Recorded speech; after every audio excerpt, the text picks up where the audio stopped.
Class record হবে, এই recorded class আপনি কোথায় পাবেন, কিভাবে পাবেন, এই সবকিছুই আমি আপনাকে ক্লাসের শেষে দেখিয়ে দিব। সো এগুলো নিয়ে আপাতত কোনো কোশ্চেন করার দরকার নেই। আমরা মেইন ক্লাস শুরু করি। তো যেহেতু আমরা একটা কোর্স শুরু করতে যাচ্ছি, আপনারা সবাই জানেন কোর্সের নাম হচ্ছে ডিজিটাল মার্কেটিং কোর্স। বাট এখানে আমরা ম্যাক্সিমাম যারা আছি তাদের হয়তোবা এই বিষয় সম্পর্কে তেমন ভালো আইডিয়া নেই, তেমন ভালো কোনো ধারণা আপনি নিয়ে এখানে আসেননি। তো আমরা চেষ্টা করব একদম বেসিক থেকে অ্যাডভান্স পর্যন্ত জিনিসটাকে জানা। তো শুরুতে আমাদেরকে কিছু বিষয় সম্পর্কে জেনে নেওয়াটা অনেক বেশি ইম্পর্টেন্ট, যেহেতু আমরা নতুন। হতে পারে এখানে কেউ কেউ এমন আছেন যার মোটামুটি ধারণা আছে, আবার হতে পারে কেউ এমন আছেন যিনি কিছুই জানেন না। তো আমি ধরে নিচ্ছি যে আপনারা কেউ কিছুই জানেন না, প্রত্যেকে আমার কাছে সমান। তো আমি একদম বেসিক লেভেল থেকে, যে একদম জিরো লেভেল যেটাকে বলে, সেখান থেকে আমরা শেখা শুরু করব। বুঝতে পারছি তো সবাই? ওকে, ঠিক আছে। তাহলে শুরু করি নাকি? আর মাইক্রোফোন সবাই অফ রাখবো, ঠিক আছে? ওকে। তো আমরা যে কোর্সটা শুরু করছি, কোর্সের নাম হচ্ছে কি, ডিজিটাল মার্কেটিং। এখন এই যে ডিজিটাল মার্কেটিং, এই ডিজিটাল মার্কেটিং দিয়ে আপনি কোর্স কেন শুরু করবেন, বা আপনি ডিজিটাল মার্কেটিং কেন শিখবেন? আমরা যদি ফ্রিল্যান্সিং সেক্টরের কথা বলি, ফ্রিল্যান্সিং কি সেটা আমি ক্লিয়ার করবো আপনাদেরকে। আমরা যদি ফ্রিল্যান্সিং সেক্টরে যে টপিক গুলো আছে সেই টপিক গুলো নিয়ে যদি আমরা আলোচনা করি, যেভাবে আমরা ডিজিটাল মার্কেটিংটাই বর্তমান সময়ে কেন শিখবো। আরো তো অনেক হচ্ছে কোর্স আমরা দেখি, graphic design, video editing, web design. Digital মার্কেটিংটা আমাকে কেন শিখতে হবে, এরকম যদি আমাদের কোশ্চেন থাকে, সেক্ষেত্রে আমাদের এই বিষয়টা খুব ভালোভাবে জেনে নেওয়াটা অনেক বেশি ইম্পর্টেন্ট। তো আমরা যদি একটা ওয়েবসাইটে যাই, যেটার নাম হচ্ছে গুগল ট্রেন্ডস। আপনি যদি কখনো গুগল ট্রেন্ডস লিখে সার্চ করেন গুগলে গিয়ে, তাহলে আপনি ওয়েবসাইট ইজিলি পেয়ে যাবেন। এটার নাম হচ্ছে কি, গুগল ট্রেন্ড। তো এখানে আসলে বেসিক্যালি এই ওয়েবসাইটের মাধ্যমে আপনি বিশ্বের যে কোনো জায়গার একটা কোনো কিছু ট্রেন্ড সম্পর্কে জানতে পারবেন, বা সেটার ইন্টারেস্ট কিরকম বা চাহিদা কিরকম, ওই বিষয়টা সম্পর্কে আপনি এই ওয়েবসাইটে আসলে জানতে পারবেন।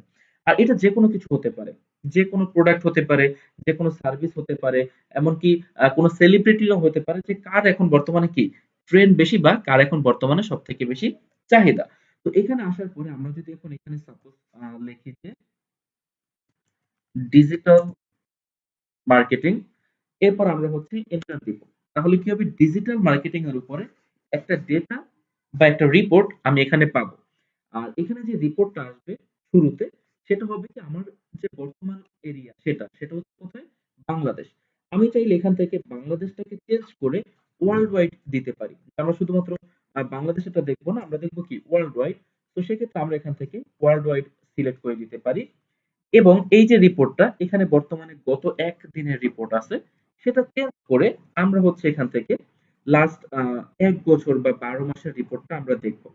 এবং এই ডিজিটাল মার্কেটিং এর সাথে আমরা একটু কম্পেয়ার করব গ্রাফিক ডিজাইনটাকে। ওকে, তো আমরা যদি এখানে লিখি গ্রাফিক ডিজাইন এবং এন্টার প্রেস করি, তাহলে গ্রাফিক ডিজাইনেরও একটা রিপোর্ট আমরা পেয়ে যাব।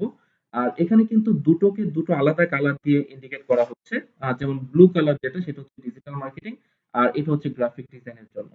তো এইবার যদি আমরা একটু নিচের দিকে আসি, তাহলে আমরা একটা গ্রাফ দেখতে পাবো, বা আমরা এখানে দুটো বার দেখতে পাবো। এখানে যদি আপনি খেয়াল করেন ট্রেন্ডের দিক থেকে, তাহলে দেখতে পাবেন ডিজিটাল মার্কেটিং এর যে বারটা আছে বা ব্লু যে বারটা আছে, এটা কিন্তু অনেকটা আগানো। এবং আমরা যে এখানে কার্ভ দেখতে পাচ্ছি, এটাও কিন্তু বলতে পারেন যে অনেকটা উপরের দিকে আছে। এবার আমরা সাথে আরো কয়েকটা স্কিল কম্পেয়ার করব। যেমন এর মধ্যে একটা পপুলার স্কিল হচ্ছে ভিডিও এডিটিং, বর্তমান সময়ে অনেক জনপ্রিয়।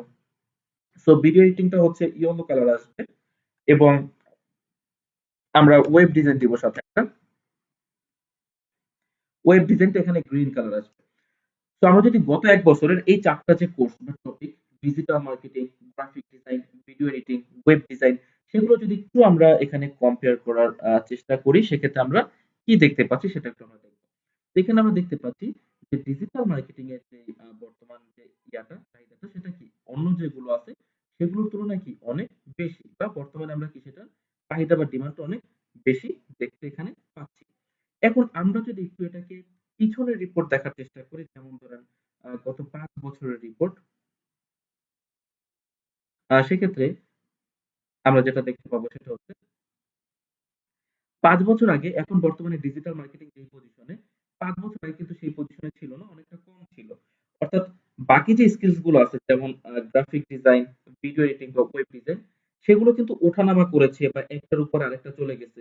কিন্তু আপনি যদি খেয়াল করেন গত ৫ বছর ধরে এই ডাটাটা হচ্ছে কত ২০১৯ সাল জানুয়ারি ২০১৯ সালে হচ্ছে ডেটা এখান থেকে শুরু হয়েছে। ওখান থেকে আমরা দেখতে পাচ্ছি গত ৫ বছরে ডিজিটাল মার্কেটিং নিজে, নিজে ওঠানামা করেছে। বাট এখন পর্যন্ত এটা উপরের দিকে আছে বা আস্তে, আস্তে আরো উপরের দিকে যাচ্ছে। কিন্তু আমরা যদি আরো পিছনে চলে যাই, ফর এক্সাম্পল আমরা যদি এটাকে ২০০৫ সাল থেকে দেখার চেষ্টা করি অর্থাৎ গত ২০ বছরের রিপোর্ট, সেক্ষেত্রে আমরা একদম অন্য কিছু দেখতে পাবো। সেটা কিরকম? আপনি যদি এবার বারগুলা খেয়াল করেন তাহলে আপনি দেখতে পাবেন যে এখন ডিজিটাল মার্কেটিংটা সবথেকে ছোট। অর্থাৎ ২০০৪ সালে ডিজিটাল মার্কেটিং এর চাহিদা বা ডিমান্ড সেটা ছিল সবথেকে কম এবং সবথেকে বেশি ডিমান্ড আমরা দেখতে পাচ্ছি যে ওয়েব ডিজাইনের ডিমান্ড তখন সবথেকে বেশি ছিল। তো এখানে যদি আপনি কার্ভ গুলো একটু খেয়াল করেন তাহলে দেখতে পাবেন সবার উপরে আছে ওয়েব ডিজাইন, এরপরে গ্রাফিক ডিজাইন, তারপরে ভিডিও এডিটিং এবং সবার নিচে আমরা দেখতে পাচ্ছি কি ডিজিটাল মার্কেটিং। এবং মোটামুটি এখানে যদি আপনি খেয়াল করেন তাহলে দেখবেন যে ২০১০ সাল পর্যন্ত অলমোস্ট সেম অবস্থা ছিল। বাট ২০১০ সালের পরে এটা আস্তে, আস্তে বাড়তে শুরু করে এবং ২০১৬ সাল নাগাদ এই যে সবগুলো টপিক এগুলোর ট্রেন্ড বলেন বা চাহিদা বলেন এগুলো কি ছিল মোটামুটি অলমোস্ট সেম ছিল। কিন্তু ২০১৬-১৭ সালের পরে আমরা যদি ১৮ সালের কথা বলি ১৮ জুন তখন থেকে কি হয়েছে এই ডিজিটাল মার্কেটিং এর যে চাহিদাটা অর্থাৎ গত ৫-৬ বছরে এটা অনেক বেশি বেড়েছে এবং আস্তে, আস্তে ইন্টারনেট ইউজার যত বাড়বে এটার কিন্তু কি হবে ব্যবহারটাও তত বাড়বে। দেখেন আজ থেকে ২০ বছর আগে একটা জেনারেশন ইন্টারনেট ব্যবহার করত। এখন কিন্তু ২ টা জেনারেশন ইন্টারনেট ব্যবহার করে। আগামী ২০ বছর পরে ৩ টা জেনারেশন ইন্টারনেট ব্যবহার করবে। তো যত দিন যাবে আস্তে, আস্তে কিন্তু কি হবে ইন্টারনেটের যে ইউজার সেগুলোর পরিমাণ বাড়বে এবং ডিজিটাল মার্কেটিং এর যে কাজের চাহিদা সেটাও কি হবে বাড়তে থাকবে। তো আপনি যদি বর্তমান প্রতিযোগিতার বাজারে এমন কিছু শিখতে চান যেটাতে আপনার কিছু করতে হবে বা করা দরকার সেক্ষেত্রে আপনাকে ওইটা শিখতে হবে যেটার এখন বাজারে চাহিদা আছে।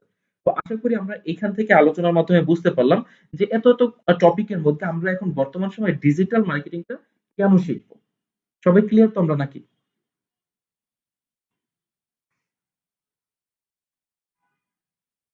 একটু মাইক্রোফোন অন করে জানাবেন তাহলে আমি বুঝতে পারবো যে আপনারা বুঝতে পারছেন। ওকে। তো এই তো গেল হচ্ছে যে ডিজিটাল মার্কেটিং কেন শিখবো? ওকে। এবার আমরা জানবো যে ডিজিটাল মার্কেটিং জিনিসটা আসলে কি? ওইটা একটু আমরা সামান্য ক্লিয়ার হবো। যদিও এটা পুরোটা বোঝার জন্য তো আমাদের ৪ মাসের একটা কোর্সই আছে।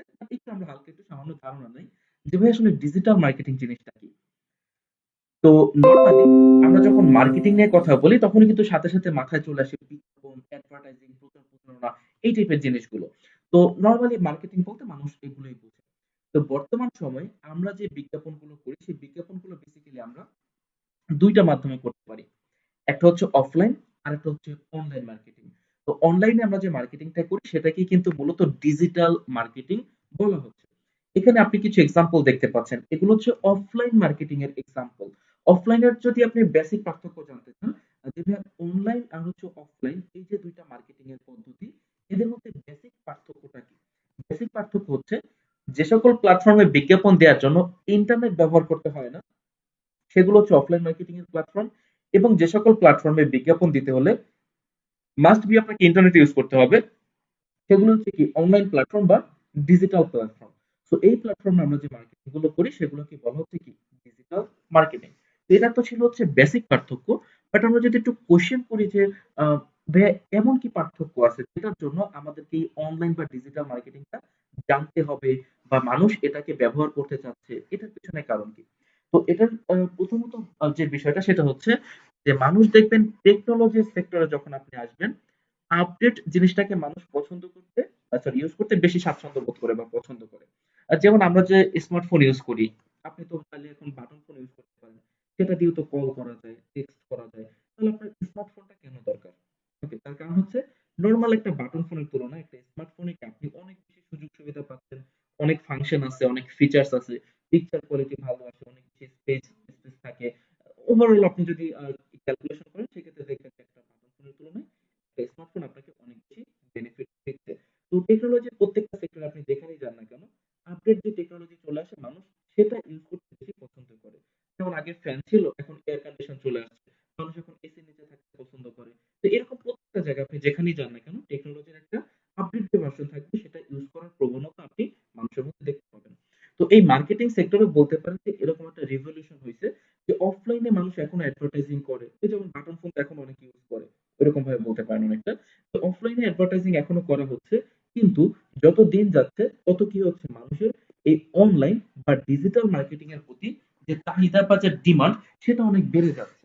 তো আমরা একটা বেসিক এক্সাম্পলের মাধ্যমে এই জিনিসটা একটু ভালোভাবে বোঝার চেষ্টা করব, যে ডিজিটাল মার্কেটিং আমাদেরকে অফলাইন মার্কেটিং এর তুলনায় কি এমন সুযোগ সুবিধা দিচ্ছে, যেটার জন্য মানুষ এই জিনিসটার প্রতি এতটা আগ্রহ দেখাচ্ছে। এখানে আপনারা একটা চার্ট দেখতে পাচ্ছেন। ওকে, তো আমরা ফেসবুক দ্বারা এখানে সম্পূর্ণ ডিজিটাল মার্কেটিংটাকে বোঝার চেষ্টা করব, এবং টেলিভিশন দ্বারা আমরা সম্পূর্ণ অফলাইন যে প্ল্যাটফর্মটা আছে সেটা আমরা বোঝার চেষ্টা করব। তো একটা জিনিস আপনি চিন্তা করেন, যখনই আমরা অ্যাডভার্টাইজিং, প্রমোশন, প্রচার প্রচারণা, মার্কেটিং এই টাইপের কথাগুলো বলি, তখন আপনাকে বুঝতে হবে যে বিজ্ঞাপন হয় দুইটা জিনিসের, হয় সেটা প্রোডাক্ট হতে হবে, না হলে সেটা সার্ভিস হতে হবে। অর্থাৎ আমরা যে প্রতিদিন যে বিজ্ঞাপনগুলো দেখি, সেগুলো হয় আপনি কোনো প্রোডাক্টের বিজ্ঞাপন দেখেন, আদারওয়াইজ আপনি কোনো সার্ভিসের বিজ্ঞাপন দেখেন, এর বাইরে আপনি কোনো কিছুর বিজ্ঞাপন দেখবেন না। যেমন ধরেন আপনি এখন একটা ডিভাইস দিয়ে ক্লাস করছেন, হতে পারে আপনার স্মার্টফোন, হতে পারে আপনার ল্যাপটপ, ডেস্কটপ, যে কোনো একটা ডিভাইস দিয়ে আপনি ক্লাস করছেন। তো সেক্ষেত্রে আপনি এখন যেটা করছেন সেটা হচ্ছে কি, আপনি একটা প্রোডাক্ট ব্যবহার করেছেন এখানে। আবার ধরেন আপনি যেখানে কোর্স করছেন, এটার জন্য আপনাকে পে করতে হয়েছে, তো এখানে আপনি যেটা করছেন সেটা হচ্ছে কি, আপনি সার্ভিস নিচ্ছেন। তো প্রোডাক্ট হচ্ছে ওই সকল জিনিস যেটা দেখা যাবে, ধরা যাবে, এবং সেটার জন্য আপনি পে করবেন, ওগুলো হচ্ছে প্রোডাক্ট। আর সার্ভিস হচ্ছে কি, যেটা দেখাও যাবে না, ধরাও যাবে না, কিন্তু আপনার দরকার এবং আপনি সেটার জন্য পে করছেন। তো আমরা এই যে যত বিজ্ঞাপন দেখি, সবকিছুই কিসের বিজ্ঞাপন? সবকিছু হচ্ছে কোনো না কোনো প্রোডাক্টের বিজ্ঞাপন, অথবা কি কোনো না কোনো সার্ভিসের বিজ্ঞাপন। তো এই যে প্রোডাক্ট কথা বললাম, এগুলো তারা কেন করে? তাদের বিজনেসটাকে বড় করার জন্য। তো এখানে যদি আমরা কল্পনা করি যে কোনো একটা প্রোডাক্ট, আপনি যে কোনোটা ভাবতে পারেন, আপনার যথেষ্ট স্বাধীনতা আছে ভাবার, যে কোনো একটা প্রোডাক্ট আপনি মাথায় নিয়ে চিন্তা করতে পারেন। তো ধরেন আমি ধরলাম যে আমার কাছে এক্স নামের কোনো একটা প্রোডাক্ট আছে। এখন সাপোজ এই প্রোডাক্ট কোন একটা কোম্পানি, এবং এই কোম্পানি চাচ্ছে যে এই প্রোডাক্টটাকে তারা কি করবে, প্রমোট করবে, অর্থাৎ অ্যাডভার্টাইজ করবে বা মার্কেটিং করবে। তো যে কোনো প্রোডাক্ট বা সার্ভিস, সেগুলো নিয়ে যখন মার্কেটিং করার চিন্তা ভাবনা করা হয় বা অ্যাডভার্টাইজিং এর চিন্তা ভাবনা করা হয়, সেক্ষেত্রে কিন্তু মানুষকে ভাবতে হয় যে এই প্রোডাক্টের অডিয়েন্স কারা, অর্থাৎ এই প্রোডাক্টটা কাদের জন্য। তার কারণ একটা প্রোডাক্ট বা একটা সার্ভিস কিন্তু সবার জন্য না। কিছু প্রোডাক্ট থাকবে যেগুলো পুরুষদের জন্য, কিছু প্রোডাক্ট থাকবে যেগুলো মহিলাদের জন্য, কিছু প্রোডাক্ট থাকে ছোটদের জন্য, কিছু বড়দের জন্য, আবার কিছু বৃদ্ধদের জন্য, কিছু প্রোডাক্ট থাকে স্টুডেন্টদের জন্য, কিছু প্রোডাক্ট থাকে জব হোল্ডারদের জন্য। এরকম কিন্তু আলাদা আলাদা ভাবে আপনি দেখতে পাবেন এক এক ধরনের প্রোডাক্টের যে ব্যবহারকারী, তারা কিন্তু এক এক রকম। যার ফলে কি হচ্ছে, মানুষকে সঠিক জায়গায় বিজ্ঞাপন দেখানোর একটা প্রয়োজনীয়তা তৈরি হচ্ছে। তো এখন ধরেন এই যে এক্স নামের, ধরেন আমাদের একটা প্রোডাক্ট আছে কোনো একটা কোম্পানির সাপোজ, এখন ওই কোম্পানি চাচ্ছে যে এই প্রোডাক্টের জন্য তারা কি করবে, অ্যাডভার্টাইজিং করবে। এখন তারা আহ, কি বলে, অ্যানালাইসিস করে দেখলো যে এই প্রোডাক্টের কাস্টমার হচ্ছে শুধুমাত্র পুরুষরা। ওকে, অর্থাৎ এই প্রোডাক্ট যদি কেউ কিনে বা কেউ ব্যবহার করে, তারা কি হবে, তারা হচ্ছে মেল বা পুরুষ হবে, এবং তাদের বয়সটা হয় হচ্ছে 18 থেকে 40। এবার ধরেন এই প্রোডাক্টের অ্যাডভার্টাইজিংটা যদি ওই কোম্পানি কোন একটা টেলিভিশনের মাধ্যমে করায়, সেক্ষেত্রে কি হচ্ছে, সেক্ষেত্রে দেখা যাচ্ছে যে এই বিজ্ঞাপনটা পুরুষরাও দেখছে, মহিলারাও দেখছে। অর্থাৎ আমি কিন্তু আমার জেন্ডারটাকে ফিক্সড রাখতে পারছি না, আমি কিন্তু সব জায়গার মানুষদেরকে কি করে ফেলতেছি, আমি এই বিজ্ঞাপনটা দেখিয়ে ফেলতেছি, বা সব ধরনের মানুষকে আমি এই বিজ্ঞাপনটা দেখিয়ে ফেলতেছি। আমি এক্সাক্ট শুধুমাত্র পুরুষদেরকে এই বিজ্ঞাপনটা দেখাতে পারছি না। তার কারণ টেলিভিশন চ্যানেলের পক্ষে আসলে এটা বলা সম্ভব না যে টেলিভিশনের সামনে এখন যে বসা আছে সে পুরুষ নাকি সে মহিলা। তার যখন বিজ্ঞাপন দেখানোর দরকার হবে, সে কি করবে, বিজ্ঞাপন দেখিয়ে দিবে। এবার কে দেখলো না দেখলো সেটা কিন্তু তাদের দেখার বিষয় না। বয়সের ক্ষেত্রেও কিন্তু সেম, যে কখনোই এটা আসলে টেলিভিশনের পক্ষে ক্যাচ করা সম্ভব না যে এখন টিভির সামনে যে বসে আছে সে আসলে কত বয়স তার। এভাবে কিন্তু তার পক্ষে কখনোই কি অ্যাডভার্টাইজিংটা মানুষের কাছে প্রচার করা পসিবল না। এখন আপনি বলতে পারেন যে ভাইয়া এটা তো কোনো বড় সমস্যা মনে হচ্ছে না, আর প্রোডাক্ট পুরুষদের জন্য, মহিলারাও দেখুক, কি সমস্যা, বা শুধুমাত্র 18 থেকে 40 বছর বয়স দেখুক বাকিরা, কোনো সমস্যা আমি এখানে দেখছি না, এটা কোনো বড় সমস্যা না। যদিও এটা একটা সমস্যা, বাট আপাতত আমরা ধরে নিচ্ছি যে এটা কোনো বড় সমস্যা না। এরপরে কোনো সমস্যা থাকে কিনা? হ্যাঁ, অ্যাকচুয়ালি এরপরে একটা অনেক বড় সমস্যা থেকে যায়। সেটা হচ্ছে, ধরেন আপনাকে কোনো একটা বড় রেপুটেড কোম্পানি ডাকলো যে একটা অ্যাডভার্টাইজিং করতে হবে। আর ওইটার জন্য ধরেন আপনাকে 10 লাখ টাকা বাজেট দেওয়া হলো, যে 10 লাখ টাকার মধ্যে একটা অ্যাডভার্টাইজিং রেডি করে টিভিতে দেখানো হোক। তো আপনি দেখা গেল বাংলাদেশের কোনো একটা চ্যানেলের কাছে গেলেন, যাওয়ার পরে আপনি বললেন যে ভাই আমাদের একটা 20 সেকেন্ডের বিজ্ঞাপন আছে, এই বিজ্ঞাপনটা আপনারা আপনাদের চ্যানেলে দিনে 5 বার বা দিনে 10 বার করে আপনাদের প্রোগ্রামের মাঝে মাঝে দেখাবেন। এটার জন্য আপনি 10 লাখ টাকার একটা ডিল করে আপনি চলে আসলেন। এখন যদি এরকম হয় যে ওই চ্যানেল যখন বিজ্ঞাপনটা প্রচার করছে, তখন সেই বিজ্ঞাপনটা শুধুমাত্র আপনি একা দেখছেন, আর কেউ দেখতেছে না। এখন এই কথাটা আমি কেন বললাম? তার কারণ ম্যাক্সিমাম ক্ষেত্রে মানুষ যখন বিজ্ঞাপন হয় তখন কিন্তু সেই চ্যানেলটাকে তারা দেখে না, তারা চ্যানেল সুইচ করে ফেলে। এবং তার থেকেও বড় কথা, বর্তমান সময়ে মানুষ কিন্তু এখন খুব বেশি একটা টেলিভিশন দেখে না। যারাও টুকটাক দেখে সেক্ষেত্রে দেখা যায় যে তারা দেশের বাইরের কোনো একটা চ্যানেল দেখতেছে, অথবা যে চ্যানেলে অ্যাডভার্টাইজিং হচ্ছে সেই চ্যানেলটাই তারা দেখতেছে না, সুইচ করে ফেলতেছে। এর ফলে কি হচ্ছে, হতে পারে যে আমি 10 লাখ টাকা দিয়ে আসলাম ওই চ্যানেলকে, এবং ওই বিজ্ঞাপনটা বসে বসে আমি একাই দেখতেছি।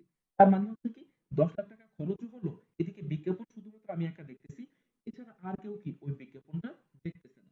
এখন এই যে একটা বিজ্ঞাপন দেয়া হলো, এই বিজ্ঞাপনটা আসলে কতজন মানুষ দেখলো, বা আদৌ কোনো মানুষ দেখলো কিনা, নাকি শুধু আমি একাই দেখলাম, বা যারা দেখেছে তাদের রেসপন্স কিরকম ছিল, তাদের ফিডব্যাক কি, এই রকমের কোনো ইনফরমেশন বা কোনো ডেটা কিন্তু আমি পাচ্ছি না। হয়তোবা আমি একটা নিজে নিজে একটা মনে শান্তি নিয়ে বসে আছি, তা আমাদের একটা বিজ্ঞাপন টেলিভিশনে দেখানো হচ্ছে। কিন্তু একবার ভাবুন, যদি সত্যি এরকম হয়ে থাকে যে ওই দিন যে 10 বার বিজ্ঞাপনটা দেখানো হয়েছে, সেই 10 বারে বিজ্ঞাপনটা আপনি ছাড়া সারা দেশের আর কোনো মানুষ দেখেনি। আচ্ছা, স্ক্রিন শেয়ার করে ফেলছেন একজন ভুলে, এটা আমরা করব না, ঠিক আছে? আমি আবার করছি, এটা কেউ করবো না, ঠিক আছে ভাইয়া? আপু যারাই হন, আমরা জাস্ট কথা বলার সময় মাইক্রোফোন অন করবো আর মাইক্রোফোন অফ করবো, কারণ আমি যদি স্ক্রিন শেয়ার করতে না পারি তাহলে আপনারা বুঝতে পারবেন না। ওকে, এখন দেখতে পাচ্ছি তো সবাই নাকি? ওকে, ঠিক আছে। তো যেটা বলছিলাম আমি, তো এটা কিন্তু একটা বড় প্রবলেম, যাকে আমি জানতে পারলাম না যে আমার বিজ্ঞাপনটা কতজন মানুষ দেখলো, বা কারা দেখলো, তাদের ফিডব্যাক কি। তো এখানে একটা ডেটা একটা ঘাটতি থেকে থেকে যায়, বা একটা ইনফরমেশন একটা ঘাটতি থেকে যায়, আমরা একটা প্রপার কি পেলাম না, ইনফরমেশন পেলাম না যে আসলে বিজ্ঞাপনটা যে দেখলো, দেখার পরে কি হলো। আর বর্তমান মার্কেটে ইনফরমেশন বা ডেটা এটা খুবই ইম্পর্টেন্ট একটা বিষয়, অ্যানালাইসিসের জন্য। সেটা পাস্ট অ্যানালাইসিস হোক বা ফিউচার অ্যানালাইসিস হোক, দুইটার জন্য খুবই ইম্পর্টেন্ট। যার কারণে কোম্পানিগুলো এখানে কিছু প্রবলেম খুঁজে পায়। প্রবলেমটা হচ্ছে কি, তারা হচ্ছে প্রপার ইনফরমেশন পাচ্ছে না। এরপরে ধরেন সাপোজ এই প্রোডাক্টটা তাদের জন্য বোঝানোর জন্য যে শুধুমাত্র যারা ঢাকাতে থাকে, অর্থাৎ বাংলাদেশের যে রাজধানী ক্যাপিটাল, সেখানে শুধুমাত্র যারা থাকে তাদের জন্য। তো টেলিভিশন বা নিউজ পেপারে যদি আপনি বিজ্ঞাপন দেন, সেক্ষেত্রেও কিন্তু এই সেম প্রবলেমটা ফেস করতে হবে। তার কারণ আমি যখন টেলিভিশনে একটা বিজ্ঞাপন দিচ্ছি, তখন কিন্তু আমি এরিয়াটা ফিক্সড রাখতে পারতেছি না। এখন আপনি বলতে পারেন ভাইয়া, এরিয়া ফিক্সড রাখার কি দরকার? দেখেন, দুনিয়াতে এরকম অনেক বিজনেস আছে যাদের বিজনেসের এরিয়া থাকে। কেউ হচ্ছে দেখবেন ওয়ার্ল্ড ওয়াইড বিজনেস করে, অর্থাৎ আপনি দুনিয়ার যে দেশেই যান না কেন, তাদের প্রোডাক্ট আপনি পেয়ে যাবেন। কেউ কেউ বিজনেস করে একটা দেশের মধ্যে, যে আপনি ওই দেশের মধ্যে যেখানে যান না কেন, তাদের প্রোডাক্ট আপনি পেয়ে যাবেন। আবার কারো বিজনেস থাকে কি একটা সিটির মধ্যে বা একটা এরিয়ার মধ্যে। যেমন আমরা যদি রেস্টুরেন্টের কথা বলি, রেস্টুরেন্টের যদি কোনো ব্রাঞ্চ না থাকে, যেমন কোন একজন ভদ্রলোক সে একটা রেস্টুরেন্ট দিল 15-20 লাখ টাকা খরচ করে, এখন তার একটাই ব্রাঞ্চ, সেটা হচ্ছে ঢাকাতে। ঢাকার বাইরে অন্য কোথাও তার কোনো ব্রাঞ্চ নেই। এখন এই ভদ্রলোক কি কখনো টেলিভিশনের মাধ্যমে তার অ্যাডভার্টাইজিং করবে? কখনোই করবে না। তার কারণ করলে তার লস হবে। কেন লস হবে? টেলিভিশনে যখন সে রেস্টুরেন্টের বিজ্ঞাপন দিবে, তখন দেখা যাবে যে এই বিজ্ঞাপনটা বিভিন্ন জেলার মানুষের কাছে চলে যাবে। কিন্তু দেখেন, ঢাকাতে যদি একটা রেস্টুরেন্ট হয়, সেখানে কারা আসবে?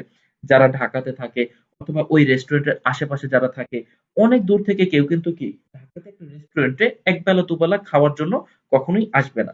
তো এরকম দুনিয়াতে অনেক বিজনেস অর্গানাইজেশন আছে, যাদের বিজনেসের কি থাকে, একটা এরিয়া থাকে। বিজনেসের কি থাকে, একটা এরিয়া থাকে।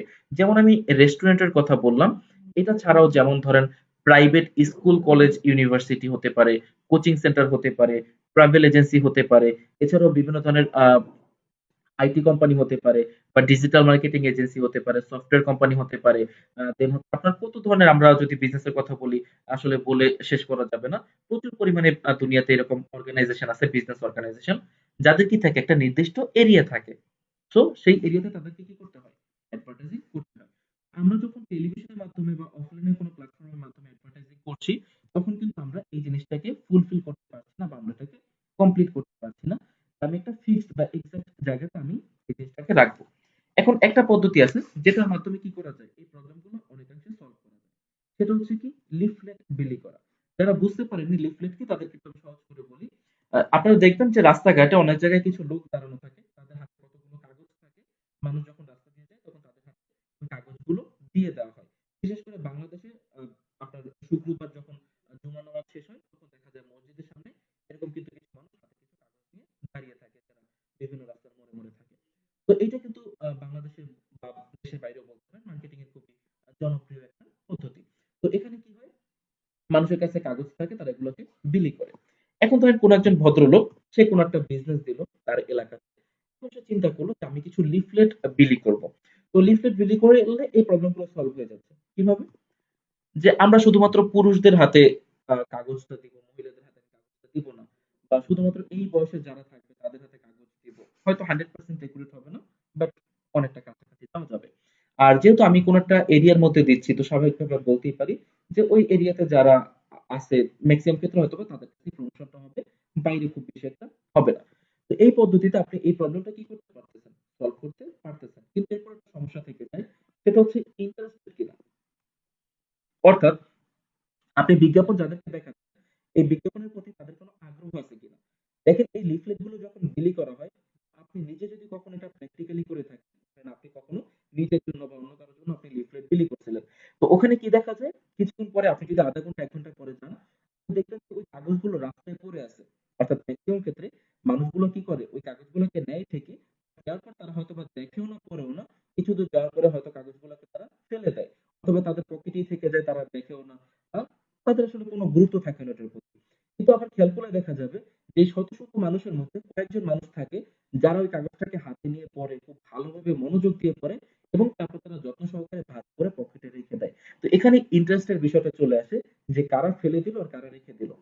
আপনার ওই বিজ্ঞাপনের প্রতি যাদের কোনো রকমের ইন্টারেস্ট নেই, তারা ফেলে দিয়েছিল, এবং ওই বিজ্ঞাপনের প্রতি যাদের ইন্টারেস্ট বা আগ্রহ ছিল, তারা সেটাকে রেখে দিয়েছিল। তো এইটা কিন্তু কখনোই একটা মানুষের আসলে ফেস দেখে বোঝা সম্ভব না, যে একজন ব্যক্তি আমার এই অ্যাডভার্টাইজিং এর প্রতি সে আগ্রহী নাকি তার কোনো এখানে আগ্রহ নেই। এটা কখনোই কি কোনোভাবে দেখে জানাটা সম্ভব না। এখন এইটাই যে একমাত্র প্রবলেম, তাও কিন্তু না। একজন ভদ্রলোক ধরেন সে ৫,০০০ বা ১০,০০০ টাকা খরচ করে লিফলেট বিলি করলো। ১ ঘন্টা পর সে ওইখানে গেল। তারপর দেখলো যে তার কাগজগুলো রাস্তায় পড়ে আছে। ওই টাইমে তার কি মনে হবে জানেন? ওই টাইমে তার মনে হবে যে রাস্তায় কাগজ না, তার ৫-১০,০০০ টাকা রাস্তায় পড়ে আছে। তখন সে ভাববে যে আমি যদি এই ৫-১০,০০০ টাকা লিফলেট বিলি না করে আমার বিজনেসের পিছনে ইনভেস্ট করতাম বা আমি রেখে দিতাম, তাহলে হয়তোবা আমার বেশি লাভ হতো। তার কারণ দেখা গেল যে ওই বিজ্ঞাপনের ফলে তার কোনো লাভই হয়নি। উল্টো তার কতগুলো টাকা নষ্ট হয়েছে।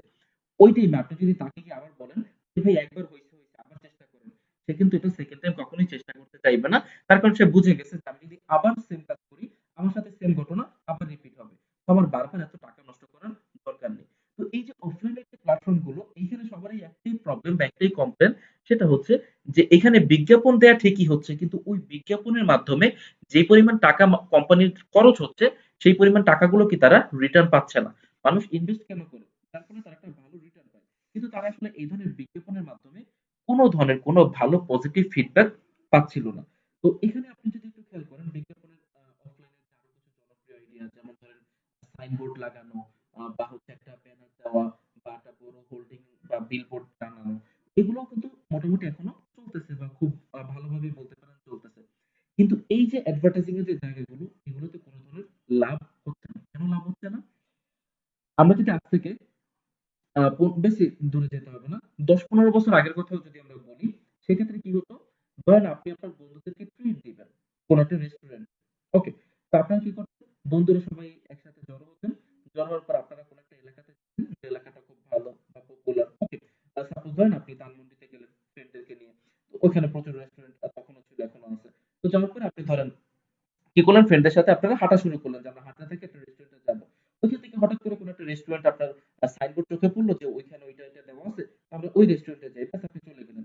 এখন কিন্তু এরকম হয় না যে আপনি কোথাও একটা এলাকাতে যাবেন, যাওয়ার পর সেখানে একটা সাইনবোর্ড দেখে আপনি রেস্টুরেন্টে যাবেন, এরকম কিন্তু এখন হয় না। এখন কি হয়, আগে থাকতেই ডিসাইড হয়ে যায়, কোনো একটা মেসেঞ্জার গ্রুপ থাকে বা হোয়াটসঅ্যাপ গ্রুপ থাকে বা ফ্রেন্ডদের একটা কোনো একটা মাধ্যম থাকে, বা যে কোনো ভাবে তারা আগে থাকতেই ডিসাইড করে ফেলে আমরা অমুক জায়গার অমুক যে রেস্টুরেন্ট আছে সেখানে আমরা যাবো, এবং ওইখানে গিয়ে আমরা এই আইটেমটাই খাবো। মানুষ তো আগে আইটেমও জানতো না, আমি এখানে গেলে কি পাবো আর কি পাবো না। বাট এখন এগুলো মানুষ আগে থাকতেই ডিসাইড করে ফেলে, এবং তারপর ডিরেক্ট সে ওখানে চলে যায়। ওকে? তো আপনি যে সাইনবোর্ড লাগাচ্ছেন বা ব্যানার লাগাচ্ছেন, এটা কি জাস্ট একটা বলতে পারেন ফর্মালিটিস। এটার মাধ্যমে খুব বেশি কিন্তু কোনো লাভ হয় না। আপনি নিজের কথাই ভাবেন, গত ৫ বছর আপনি কয়বার কোনো জায়গায় সাইনবোর্ড দেখে কোনো কিছু কিনতে গিয়েছেন, কোনো একটা রেস্টুরেন্টে আপনি খেতে গিয়েছেন। হয়তোবা আপনি এটা খুবই কম এক্সপেরিয়েন্স করেছেন। অর্থাৎ সাইনবোর্ড গুলো এখন জাস্ট ঐরকম ভাবে খুব বেশি একটা কি আমাদের কাজে আসে না। আগে একটা সময় ছিল যে এই সাইনবোর্ড গুলো এটলিস্ট আপনার লোকেশন চিনতে হেল্প করতো। এখন কিন্তু সেটাও লাগে না। মানুষের কাছে গুগল ম্যাপ চলে আসছে। আপনি কোথাও যদি জায়গা নাও চিনেন, তারপর আপনি কিন্তু সেখানে ইজিলি যেতে পারবেন যদি আপনার কাছে গুগল ম্যাপ থাকে। তো এই যে টেকনোলজির আপডেট গুলো কি করছে, এই জিনিসগুলোকে আস্তে আস্তে নিচে নামিয়ে ফেলছে। তার থেকেও বড় কথা হচ্ছে যে টেলিভিশন বা নিউজ পেপার এইসব জায়গাতে অ্যাডভার্টাইজিং করতে গেলে হিউজ পরিমাণে একটা বাজেট লাগে। এর ফলে কি হয়, শুধুমাত্র বড় বড় যে কোম্পানি গুলো আছে বা অর্গানাইজেশন গুলো আছে তারাই কিন্তু এই অ্যাডভার্টাইজিং করতে পারে। ছোট এবং মাঝারি ধরনের যে অর্গানাইজেশন গুলো আছে এরা কিন্তু কি অ্যাডভার্টাইজিং করতে পারে না। আমরা যদি কোন একটা কান্ট্রিতে হিসাব করি যে ভাই বড় অর্গানাইজেশন, মাঝারি ধরনের অর্গানাইজেশন, ছোট ধরনের অর্গানাইজেশন এগুলোর পার্সেন্টেজ কিরকম থাকে, তাহলে আপনি দেখবেন বড় যে অর্গানাইজেশন গুলো সেগুলো থাকবে হচ্ছে 5%। ওকে, আর মাঝারি ধরনের যে অর্গানাইজেশন সেগুলো থাকবে হচ্ছে আপনার 20 থেকে 25%। আর বাকি যে 70-80% এগুলো সব হচ্ছে কি ছোট ছোট অর্গানাইজেশন গুলো থাকে, যেগুলো আমি কিছুক্ষণ আগে এক্সাম্পল দিলাম। তার মানে আপনি বলতে পারেন 100% বিজনেসের মধ্যে মাত্র 5% বিজনেস কি করে অফলাইন যে প্ল্যাটফর্ম গুলো আছে সেই সকল প্ল্যাটফর্ম গুলোতে অ্যাডভার্টাইজিং করে। আপনি যদি টেলিভিশন অন করেন, গত 20-25 বছর যদি আপনি ইতিহাস ঘেটে দেখেন, আপনি যে টিভিতে যে বিজ্ঞাপনগুলো দেখেন সেগুলো হাতে গোনা কয়েকটা কোম্পানি তাদের প্রোডাক্টের বিজ্ঞাপন। এই যেমন আপনি সিম কোম্পানিগুলোর বিজ্ঞাপন দেখবেন, কিছু ফুড আইটেম আছে সেগুলোর আপনি বিজ্ঞাপন দেখবেন, কিছু ফার্নিচার ব্র্যান্ড আছে এদের বিজ্ঞাপন দেখবেন। এই টাইপের কিছু বেসিক বেসিক যে বড় কোম্পানিগুলো আছে তাদের কিন্তু আপনি অ্যাডভার্টাইজিং দেখবেন। কখন আপনি ছোট বা মাঝারি ধরনের যে অর্গানাইজেশন তাদের কোনো বিজ্ঞাপন আপনি কিন্তু এই প্ল্যাটফর্মটাতে দেখতে পাবেন না। বাট বর্তমান সময়টা এত বেশি প্রতিযোগিতা যে প্রত্যেকটা বিজনেস অর্গানাইজেশন সেটা ছোট হোক, বড় হোক বা মাঝারি হোক, এদের প্রত্যেকের অ্যাডভার্টাইজিং করা দরকার। কিন্তু বড় অর্গানাইজেশন গুলো ছাড়া বা ওই 5% অর্গানাইজেশন ছাড়া বাকি কেউ কি অ্যাডভার্টাইজিং এর দিকে আসতেছে না। তার কারণ তারা মনে করে যে অ্যাডভার্টাইজিং করা মানে হচ্ছে টাকা নষ্ট করা। ম্যাক্সিমাম ক্ষেত্রে এখনো অনেক মানুষ যদি অফলাইনে অ্যাডভার্টাইজিং এর কথা বলা হয়, যে বিজ্ঞাপন দেওয়া মানে হচ্ছে কি তাদের মনে হয় টাকা নষ্ট হওয়া। এবার আমরা দেখব যে এই সমস্যাগুলোর সমাধান ডিজিটাল মার্কেটিং আমাদেরকে কিভাবে দেবে। যদিও ইন ফিউচার আমরা প্র্যাকটিক্যালি দেখব, আপাতত জাস্ট একটু শুনে নেই। সাপোজ এই সেম প্রোডাক্টের বিজ্ঞাপন আপনি যদি ফেসবুকে দেন, সেক্ষেত্রে আপনি ফেসবুকে বলে দিতে পারবেন যে এই বিজ্ঞাপনটা শুধুমাত্র পুরুষদেরকে দেখানো হোক। সেক্ষেত্রে কি হবে, শুধুমাত্র পুরুষদেরকে ওই বিজ্ঞাপনটা দেখানো হবে, কোনো মহিলাদেরকে ওই বিজ্ঞাপন দেখানো হবে না। আবার যদি আমরা বলে দিই ফেসবুকে যে শুধুমাত্র যাদের বয়স 18 থেকে 40 তাদেরকে এই অ্যাডভার্টাইজিং দেখানো, তাহলেও সেম ভাবে যাদের বয়স 18 থেকে 40 তাদেরকে দেখানো হবে, এর বাইরে কাউকে এই বিজ্ঞাপনটা দেখানো হবে না। এমনকি আমরা লোকেশন সেট করে দিতে পারবো, লাইক হচ্ছে ধরেন যে ঢাকাতে থাকে বা ধরেন কেউ সাপোজ চিটাগাং থাকে, তাদেরকে আমরা বিজ্ঞাপন দেখাবো, সেটাও কি আমরা পারবো। অর্থাৎ একটা সম্পূর্ণ কান্ট্রি, একটা সিটি বা স্টেট যেকোনো ভাবে একটা নির্দিষ্ট এরিয়া অনুযায়ী আমরা কি করতে পারবো, আমরা মানুষকে অ্যাডভার্টাইজিং দেখাতে পারবো। এমনকি মানুষকে তার ইন্টারেস্ট বা আগ্রহ অনুযায়ীও বিজ্ঞাপন দেখানো যায়। আপনি অবশ্যই খেয়াল করেছেন, আপনি যখন ফেসবুক, ইউটিউব বা গুগল এগুলো ব্যবহার করেন, এর আগে যদি কখনো খেয়াল নাও করে থাকেন, আজকের পর ট্রাই করবেন এটা। আপনি যখন কোনো কিছু একটা নিয়ে একটু ঘাটাঘাটি করবেন, ফেসবুক বা ইউটিউব যে কোনো জায়গায় ঘাটাঘাটি করবেন, দেখবেন যে কয়েক ঘন্টার মধ্যে বা একদিন পরে আপনার কাছে কি হবে, ওই রিলেটেড পোস্ট গুলো বা ওই রিলেটেড কন্টেন্ট আপনার কাছে আসা শুরু করবে। কেন ওই টাইপের কন্টেন্ট গুলো আপনার কাছে আসা শুরু করে, তার কারণ আপনি যখন এটা নিয়ে ঘাটাঘাটি করছেন বা সার্চ করছেন বা কোনো একটা ভিডিও দেখেছেন, তখন আপনি ওই প্ল্যাটফর্মটাকে বুঝিয়েছেন যে আমার এটার প্রতি আগ্রহ আছে। তো তখন কি হয়, ওই রিলেটেড টপিক নিয়ে যখন কেউ বিজ্ঞাপন দেয় তখন সেই বিজ্ঞাপনটা আপনার কাছে চলে আসে, কারণ আপনি সেটার প্রতি আগ্রহ দেখিয়েছেন এই জন্য। আর এখানে যদি আমরা বাজেটের কথাটা বলি, এটা জাস্ট আমি একটা অ্যামাউন্ট লিখে রেখেছি, কেউ ভাববেন না যে অ্যামাউন্ট মিনিমাম অ্যামাউন্ট। এটা মিনিমাম কত অ্যামাউন্ট সেগুলো আমরা যখন প্র্যাকটিক্যালি দেখবো সেগুলো আমরা বুঝতে পারবো, বাট ওইটা আপাতত আমাদের আলোচনার মুখ্য বিষয় না।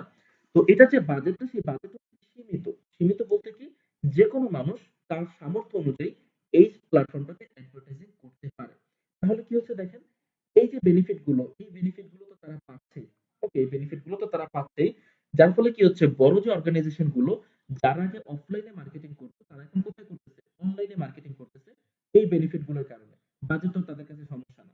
আর ছোট এবং মাঝারি ধরনের যে অর্গানাইজেশন, ওই যে 95% অর্গানাইজেশন যারা এর আগে অ্যাডভার্টাইজিং করতো না, তারাও এখন অ্যাডভার্টাইজিং করতেছে।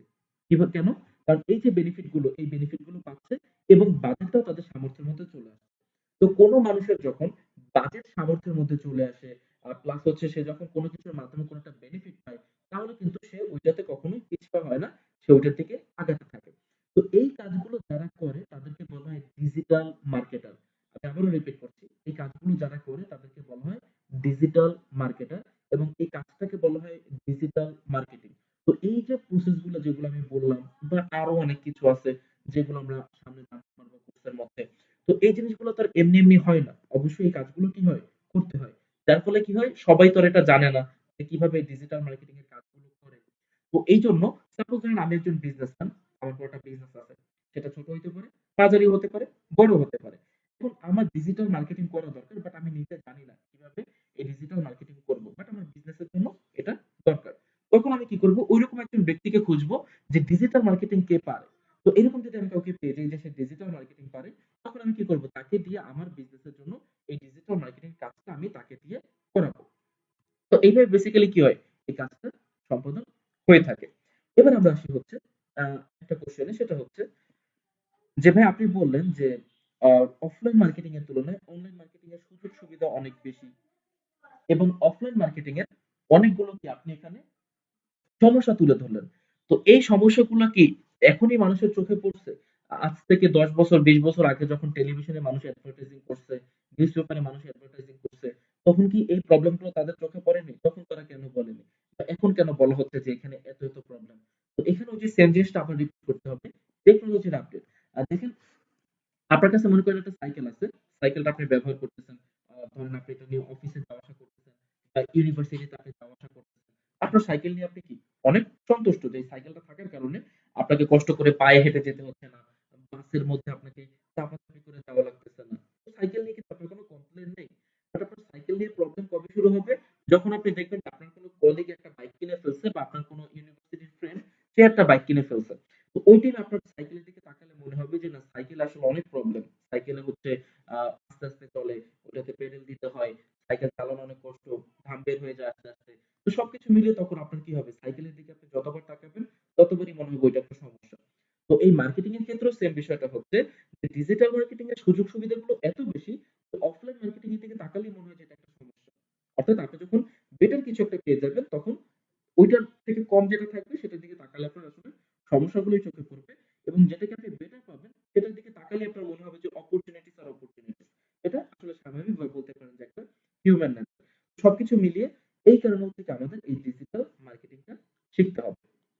এখন আসি যে আমরা এই ডিজিটাল মার্কেটিং শিখলে কি কি করতে পারবো। এরপর আমি আপনাদের কাছে আসছি কোশ্চেন নেওয়ার জন্য। তো ডিজিটাল মার্কেটিং আপনি শিখলে প্রথমত আপনার হচ্ছে ফ্রিল্যান্সিং করার অপশন আছে। সেকেন্ড হচ্ছে আপনি যদি কখনো আজকেই ক্লাস শেষ করে আপনি ট্রাই করতে পারেন। আপনি যদি কখনো বিডি জব বা বাংলাদেশের অন্য যে জব পোর্টাল গুলো আছে, সেখানে যদি আপনি জবের সার্কুলার দেখেন ডিজিটাল মার্কেটার হিসেবে, দেখবেন যে প্রচুর পরিমাণে লোক দরকার। প্রথমত বাংলাদেশে যদি আপনি জবের সেক্টরে যান, ডিজিটাল মার্কেটার হিসেবে প্রচুর পরিমাণে লোক দরকার। মিনিমাম স্যালারি শুরু হয় 20 থেকে 25,000 টাকা থেকে, মিনিমাম। উপরে এটা 45-50 পর্যন্ত হতে পারে, বা আরো বেশি হতে পারে, ক্ষেত্র বিশেষ। তো ওখানে আপনার জবের অপরচুনিটি আছে, ফ্রিল্যান্সিং এর অপরচুনিটি আছে, এবং অনেকেই আছে যারা হচ্ছে অনলাইন বিজনেস করতে চায়, যে ভাই আমার হচ্ছে ইচ্ছা আমি হচ্ছে একটা বিজনেস করবো, বা নিজের একটা বিজনেস দাঁড় করাবো অনলাইনে। সেক্ষেত্রে অনলাইন বিজনেসও এই ডিজিটাল মার্কেটিংটা আপনাকে কি করবে, আপনাকে হেল্প করবে। তো অনলাইন বিজনেস না হয় আমরা বুঝি, বা জবের বিষয়টা আমরা বুঝলাম, বাট ফ্রিল্যান্সিং জিনিসটা আসলে কি? তো আমি আপনাদের কোশ্চেন নিব, তার কিন্তু আমি আপনাদের থেকে জানতে চাই যে ফ্রিল্যান্সিংটা আসলে কি। যে যেটা জানেন বলতে পারেন। ওকে, আর কারো কোনো মতামত?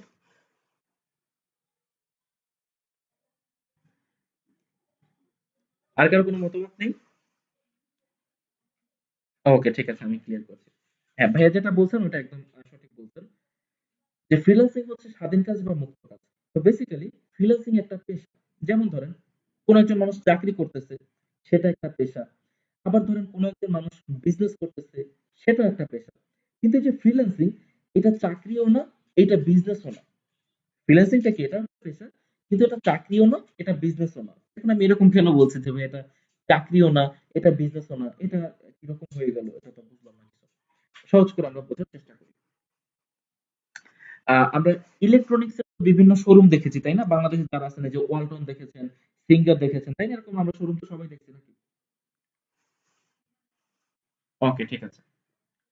তো ধরেন আপনি ইলেকট্রনিক্স রিলেটেড যে প্রোডাক্ট গুলো আছে সেগুলো নিয়ে আপনি পড়াশোনা করছেন। অর্থাৎ ধরেন আপনি যদি আপনাকে সবকিছু দিয়ে দেওয়া হয় তাহলে আপনি একটা টিভি বানিয়ে ফেলতে পারবেন, আপনি একটা ফ্রিজ বানিয়ে ফেলতে পারবেন, আপনি এসি বানিয়ে ফেলতে পারবেন। জাস্ট আপনার কাছে সব জিনিসপত্র এনে দিতে হবে তাহলে আপনি বানিয়ে ফেলতে পারবেন। ওকে, এই জিনিসটা আপনি শিখেছেন। সেটা আপনি যেখানে থেকে শিখেন বা যেভাবে শিখেন সেটা পরের বিষয়। বাট আপনি শিখেছেন যে এই যে ইলেকট্রনিক্স এর যে যন্ত্রপাতিগুলো আছে এগুলো আমি বানাতে পারি। আবার যদি কোনটা সমস্যা হয় তাহলে সমস্যা আমি ঠিকও করতে পারি। এতটুকু বুঝতে পারছি তো আমরা? ওকে। এবার এবার আপনি ৩ টা কাজ করতে পারেন। আপনি বিজনেস করতে পারেন, আপনি জব করতে পারেন, আপনি ফ্রিল্যান্সিং করতে পারেন। একটু ক্লিয়ার হই কিভাবে? ১ম এ আসি হচ্ছে আমরা বিজনেস এর ক্ষেত্রে। ধরেন আপনি চিন্তা করলেন যে আরে আমি তো ইলেকট্রনিক্স এর প্রোডাক্ট বানাতে পারি। টিভি, ফ্রিজ, এসি সবকিছু বানাতে পারি। তো আমি একটা কাজ করি। আমি হচ্ছে কিছু টাকা পয়সা জোগাড় করি বা আমি ব্যাংক থেকে লোন নিই। নিয়ে আমি নিজে একটা কোম্পানি খুলবো। আমি একটা আলাদা একটা ব্র্যান্ড খুলবো। সেখানে আমি নিজে টিভি, ফ্রিজ নিজেই বানাবো, নিজেই বিক্রি করবো। আমার একটা আলাদা কোম্পানি হবে। আপনার স্কিলটা কি ছিল? আপনি ইলেকট্রনিক্স এর জিনিসপত্র বানাতে পারেন অথবা আপনি মেরামত করতে পারেন।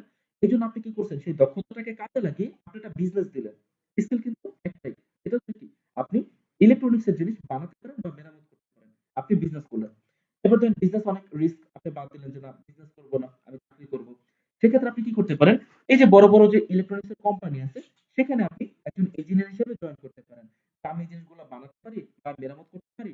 তো আমাকে তোমাদের কোম্পানিতে রাখো, মাসে শেষে আমাকে এত টাকা বেতন দিও। আপনার স্কিল কি? আপনি ইলেকট্রনিক্স এর যন্ত্রপাতি মেরামত করতে পারেন, ইলেকট্রনিক্স এর যন্ত্রপাতি আপনি বানাতে পারেন। আর আপনি এবার কি করছেন? চাকরি করছেন। এবার আসি ফ্রিল্যান্সিং। যে না আমি কোথাও বিজনেসও করব না, কারণ আমি চাকরিও করব না। আমার অত কিছু দরকার নেই। আমি একটু নিরিবিলি স্বাধীনভাবে কাজ করতে চাই। তো আপনি কি করলেন? আপনি আপনার এলাকাতে একটা দোকান খুলে বসলেন। আর একটা বড় সাইনবোর্ড সামনে লাগিয়ে দিলেন যে এখানে বৈদ্যুতিক যন্ত্রপাতি মেরামত করা হয়। ওকে। এবার আপনি যেটা করছেন সেটা হচ্ছে ফ্রিল্যান্সিং। কেন ফ্রিল্যান্সিং? কারণ যখন আপনি চাকরি করছিলেন তখন যদি একজন লোক এসে আপনাকে বলে কোম্পানি থেকে আপনার ধরেন বস যে এই এসিটা নষ্ট হয়ে গেছে এটা আর্জেন্ট এখনই ১ ঘন্টার মধ্যে ঠিক করে দাও। আর আপনি বললেন যে না আমার এখন ভাল লাগতেছে না, আমি পারব না, বিকেলে করব না। একদমই হবে না। যেহেতু আপনার বস বলছে আপনাকে এটা এখন করতে হবে। এখানে আপনার কোনো স্বাধীনতা নেই। বা বিজনেস এর ক্ষেত্রে আপনি যদি ভাবেন যে না আমি এই কাজটা আজকে না কালকে করব, আপনার বিজনেস হবে না, বিজনেস আপনি লস করবেন। কিন্তু যখন আপনি যে সেক্টরটাতে আপনি আসবেন ফ্রিল্যান্সিং যে একজন বলল যে ভাই আপনি আমার এই কাজটা করবেন কিনা? তখন ওই কাজটা আপনি চাইলে এখনো করতে পারেন, একটু পরেও করতে পারেন, আবার নাও করতে পারেন। তাতে আপনার কোনো প্রবলেম নেই। তো এই যে আপনি কাজ করার যে স্বাধীনতা পাচ্ছেন যে তার কাজটা করতে আমি দায়বদ্ধ না, তার কাজটা আমি করব কি করব না। এইটাকে বলা হচ্ছে কি মুক্ত পেশা বা এটাকে বলা হচ্ছে ফ্রিল্যান্সিং। এখানেও আপনার স্কিলটা কি? ওই একই। যে আপনি বৈদ্যুতিক যন্ত্রপাতি ঠিক করতে পারেন অথবা বানাতে পারেন। তো এই যে ৩ টা জায়গা বললাম বিজনেস, জব, ফ্রিল্যান্সিং এখানে কি আপনার স্কিল এ কোনো পরিবর্তন আসছে নাকি স্কিলটা সেমই ছিল? স্কিল সেম ছিল। কিন্তু কি কাজ কয়টা? ৩ টা। একটা হচ্ছে বিজনেস, একটা জব, একটা হচ্ছে কি? ফ্রিল্যান্সিং। তো এই হচ্ছে ফ্রিল্যান্সিং এর মেইন কনসেপ্ট। এমন কোন কাজ যেটা আপনি জানেন বা ধরেন এমন কোন একটা স্কিল আপনার মধ্যে আছে, একটা দক্ষতা আপনার মধ্যে আছে যেটা আপনি পারেন, সবাই পারে না। যেটা কি আপনি পারেন, সবাই পারে না, সেটা জানা থাকলে আপনি ফ্রিল্যান্সিং করতে পারবেন। এখন এই ফ্রিল্যান্সিং চাইলে আপনি অফলাইনেও করতে পারেন, ফ্রিল্যান্সিং চাইলে আপনি অনলাইনেও করতে পারেন। ওই যে আপনি যদি বৈদ্যুতিক যন্ত্রপাতি মেরামত করতে পারেন, আপনি অফলাইনে ফ্রিল্যান্সিং করতে পারবেন। আবার আপনি যদি ডিজিটাল মার্কেটিং শিখেন, আপনি অনলাইনে ফ্রিল্যান্সিং করতে পারবেন। বিষয়টা কি বুঝতে পারছেন তো?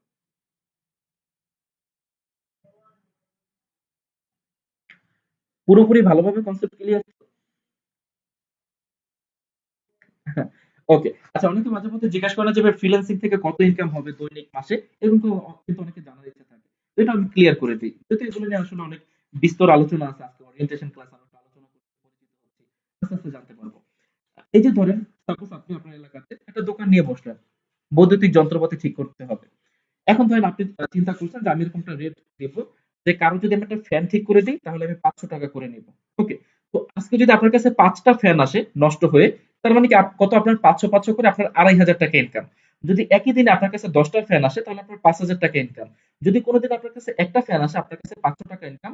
যদি কোনোদিন আপনার কাছে কোনো ডিভাইস না আসে নষ্ট হওয়া যায় আজকে এই এলাকাতে কারো কোনো কিছু নষ্ট হয় নাই সেদিন আপনার ইনকাম কত? কত ইনকাম হবে আপনার বলুন? জিরো।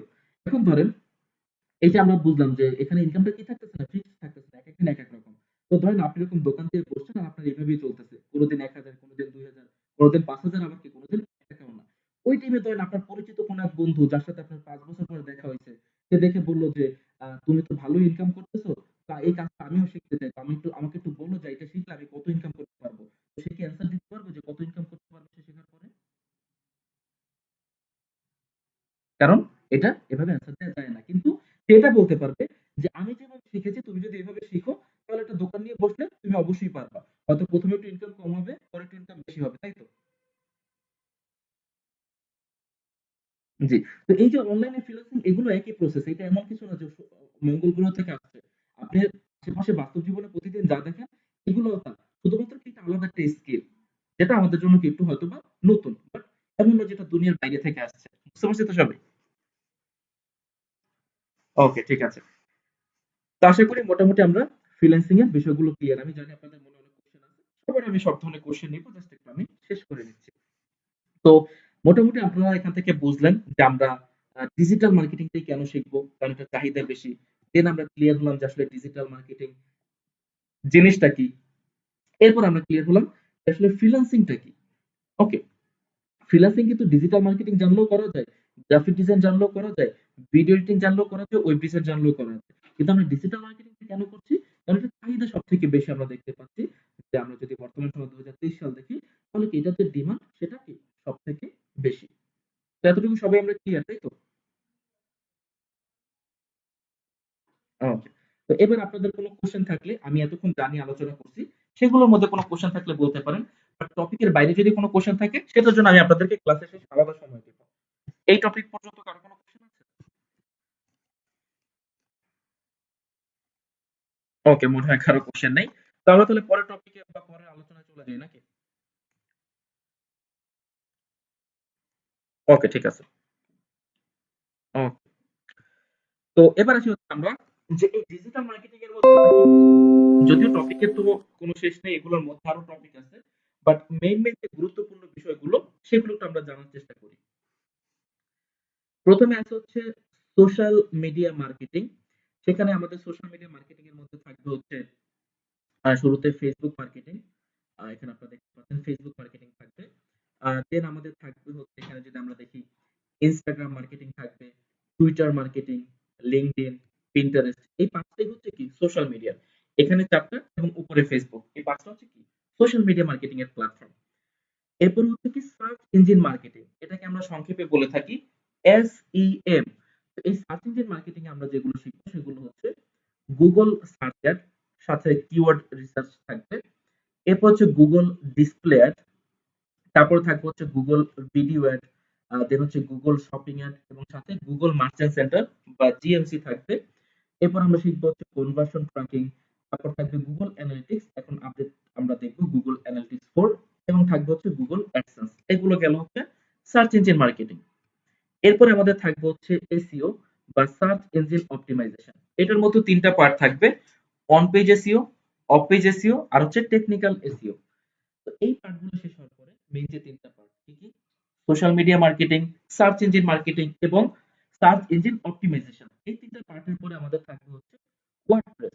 ওয়ার্ডপ্রেস আমরা দেখব হচ্ছে যে কিভাবে আমরা ওয়ার্ডপ্রেস ব্যবহার করে কোনো ওয়েবসাইট মেক করতে পারি। অর্থাৎ আমরা ওয়ার্ডপ্রেস ওয়েবসাইটের কাস্টমাইজেশন, থিমের ব্যবহার এবং প্লাগইনের ব্যবহার সম্পর্কে আমরা জানবো। পাশাপাশি আমরা ই-কমার্স সম্পর্কে জানবো যে কিভাবে ই-কমার্স এর মাধ্যমে কোনো ই-কমার্স ওয়েবসাইট তৈরি করা হয় এবং এই রিলেটেড ট্র্যাকিং এর কাজগুলো করা হয়।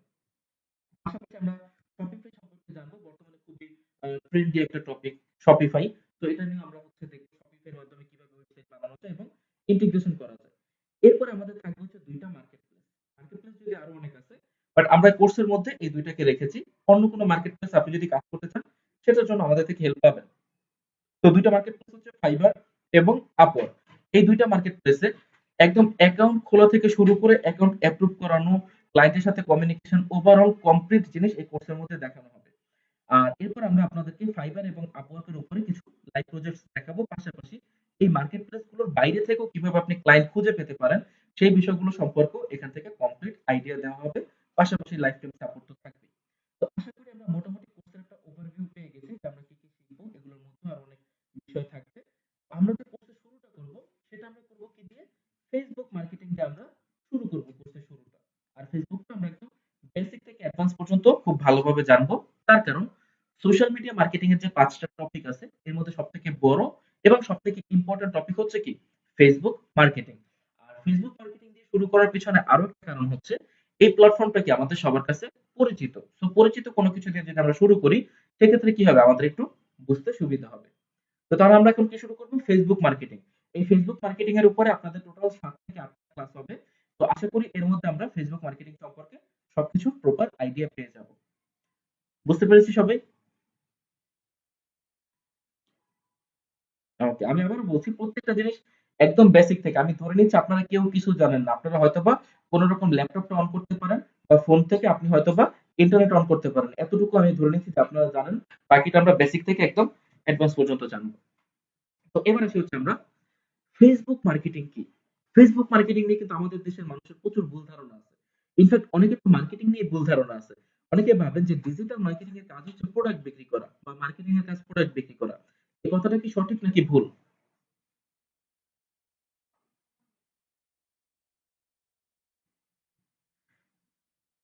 এক্সাক্টলি, এই কথাটা 100% ভুল। কেন ভুল? একটু সহজ করে বলি। আমরা তো সবাই জানি যে বাংলাদেশে একটা খুবই পপুলার জুতার ব্র্যান্ড আছে সেটা হচ্ছে বাটা। সবাই জানি না আমরা? ওকে। এখন ধরেন সাপোজ এই যে বাটার তো বিভিন্ন জায়গাতে তাদের শোরুম আছে, আউটলেট আছে। আমরা যেখানে যাই মোটামুটি বাংলাদেশ সব জায়গায় আপনি এদের আউটলেট বা এদের শোরুম আপনি দেখতে পাবেন। এখন ধরেন হঠাৎ করে কোনো কারণে এই যে বাটা কোম্পানির যে জুতা এগুলো ধরেন বিক্রি কমে গেছে। কোনো একটা কারণে যে কোনো কারণে কমতে পারে। ওকে। এখন এই যে প্রোডাক্ট গুলো বিক্রি করে যারা তাদেরকে কি বলা হয়? সেলসম্যান বলা হয়, তাই না? তাদেরকে সেলসম্যান বলা হয়। তো এখন ধরেন উপর মহল থেকে রিসার্চ করা হইলো যে কি কারণে জুতার বিক্রি এতটা কমে গেল বাটা কোম্পানির। তো তখন তারা কি করলো? সেলসম্যান যারা আছে তাদেরকে নিয়ে মিটিং ডাকলো যে কি ব্যাপার, আগে ভালো বিক্রি হতো এখন ভালো বিক্রি কেন হচ্ছে না। তো তখন তারা ওইখান থেকে সেলসম্যান যারা আছেন বিভিন্ন জায়গায় তারা জানালো যে আগে আমাদের দোকানে অনেক লোকজন আসতো, সেখান থেকে আমরা তাদেরকে বুঝে টুঝে যেভাবে হোক আমরা জুতা বিক্রি করতে পারতাম। কিন্তু এখন আমাদের দোকানে কোনো লোকই আসে না, তো আমরা কিভাবে কারো কাছে জুতা বিক্রি করব? দোকানে যদি লোক আসতো তাহলে আমরা বিক্রি করতে পারতাম, বাট লোক যেহেতু আসতেছে না তো আমাদের পক্ষে বিক্রি করা সম্ভব না। তার কারণ আমরা তো রাস্তার পাশে হচ্ছে এমনি নর্মাল দোকান দিয়ে বসিনি যে আমি লোক ডেকে ডেকে নিয়ে আসবো যে 200 টাকা 500 টাকা। এভাবে তো পসিবল না, কারণ তাদের সুনাম ধরে রাখতে হবে। তো যেহেতু তারা লোক ডেকে আনতে পারতেছে না, লোকদেরকে নিজের ইচ্ছে তাদের দোকানে আসতে হবে, তো সেক্ষেত্রে কি করতে হবে? এখন একটা ব্যবস্থা নিতে হবে। তো ওইখান থেকে ধরেন বাটা কোম্পানির যে হায়ার ম্যানেজমেন্ট আছে তারা কি করলো? মার্কেটিং ডিপার্টমেন্টকে দায়িত্ব দিল যে এই হচ্ছে সমস্যা, দোকানে লোক যাচ্ছে না, এখন তোমরা কি করবা করো। তো মার্কেটিং ডিপার্টমেন্ট কি করতে পারে? যে আচ্ছা ঠিক আছে আমরা একটা কাজ করি, নতুন বছর উপলক্ষে আমরা একটা ডিসকাউন্ট দিয়ে দিই, 50% বা 30% বা 20% একটা ডিসকাউন্ট দিয়ে আমরা একটা বিজ্ঞাপন দিয়ে দিই। তো দেখা গেল তারা কি করলো? কোন একটা মাধ্যমে তারা একটা ডিসকাউন্ট দিয়ে একটা বিজ্ঞাপন দিয়ে দিল যে এখানে আমাদের 50%, 30% বা 20% কি ডিসকাউন্ট চলতেছে, জানুয়ারি মাসের 30 তারিখের মধ্যে এই ডিসকাউন্টটা নিতে হবে, এরপর আর থাকবে না। তখন কি হবে? মানুষ ওই ডিসকাউন্ট শেষ হয়ে যাওয়ার ভয়ে তাড়াতাড়ি করে তারা কি করবে? ওই শোরুমে তারা যাওয়ার চেষ্টা করবে। ওকে, তখন কি হবে? যে তাদের কমপ্লেনটা কি ছিল? যে আমাদের দোকানে কোনো লোকই আসে না। এখন যেহেতু তারা বিজ্ঞাপন দিয়ে দিছে, এই বিজ্ঞাপন দেখার পর মানুষ দোকানে যাচ্ছে। তাহলে কি তাদের প্রবলেমটা সলভ হয়ে গেছে, তাই না? ওকে। এবার বলেন জুতোগুলো কারা বিক্রি করবে? সেলসম্যানরাই তো বিক্রি করবে, নাকি ওই মার্কেটিং অফিসার যারা ছিল তারা গিয়ে বিক্রি করবে? সেলসম্যানরাই বিক্রি করবে। তাহলে যারা মার্কেটার ছিল তাদের কাজ কি ছিল? এক্সাক্টলি। তাদের কাজ ছিল যে বিজ্ঞাপনের মাধ্যমে যাতে সেলসম্যানদের প্রোডাক্টটা বিক্রি করতে হেল্প হয়। অর্থাৎ তারা বিক্রয়ের সহায়ক কাজ করতেছিল। তো একজন ডিজিটাল মার্কেটারের কাজ হচ্ছে কি অ্যাডভার্টাইজিং দিয়ে দেওয়া, প্রোডাক্ট সেল করা আপনার কাজ না। যদি প্রোডাক্ট সেল করা আপনার কাজ হইতো তাহলে আমি কি বলতাম? যারা করে তাদেরকে ডিজিটাল সেলসম্যান বলা হয়। আমি কি সেটা বলছি নাকি বলছি যে ডিজিটাল মার্কেটার বলা হয়? মার্কেটার। তো এরপর যদি কেউ বলে যে মার্কেটিং এর কাজ মানে হচ্ছে প্রোডাক্ট বিক্রি করতে হবে তোমাকে, তাহলে একটা হাসি দিয়ে চলে আসবেন। ওকে, বুঝতে পারছি? ওকে। আচ্ছা, তো আমরা একটু প্র্যাকটিক্যালি জিনিসটাকে বোঝার চেষ্টা করি। ওকে। আচ্ছা, সবাই স্ক্রিন দেখতে পাচ্ছি ক্লিয়ার একদম? ওকে। তো এখানে যদি আমরা খেয়াল করি আমাদের সামনে কোন একটা পোস্ট আছে, সেটা যার পোস্ট হোক ডাজন্ট ম্যাটার। তো প্রত্যেকটা ফেসবুকের পোস্টের এখানে একটা টাইম উল্লেখ থাকে না যে এই পোস্ট কখন করা হয়েছে? একটু বড় করে দেখাই। এরকম টাইম উল্লেখ থাকে তো নাকি? ওকে।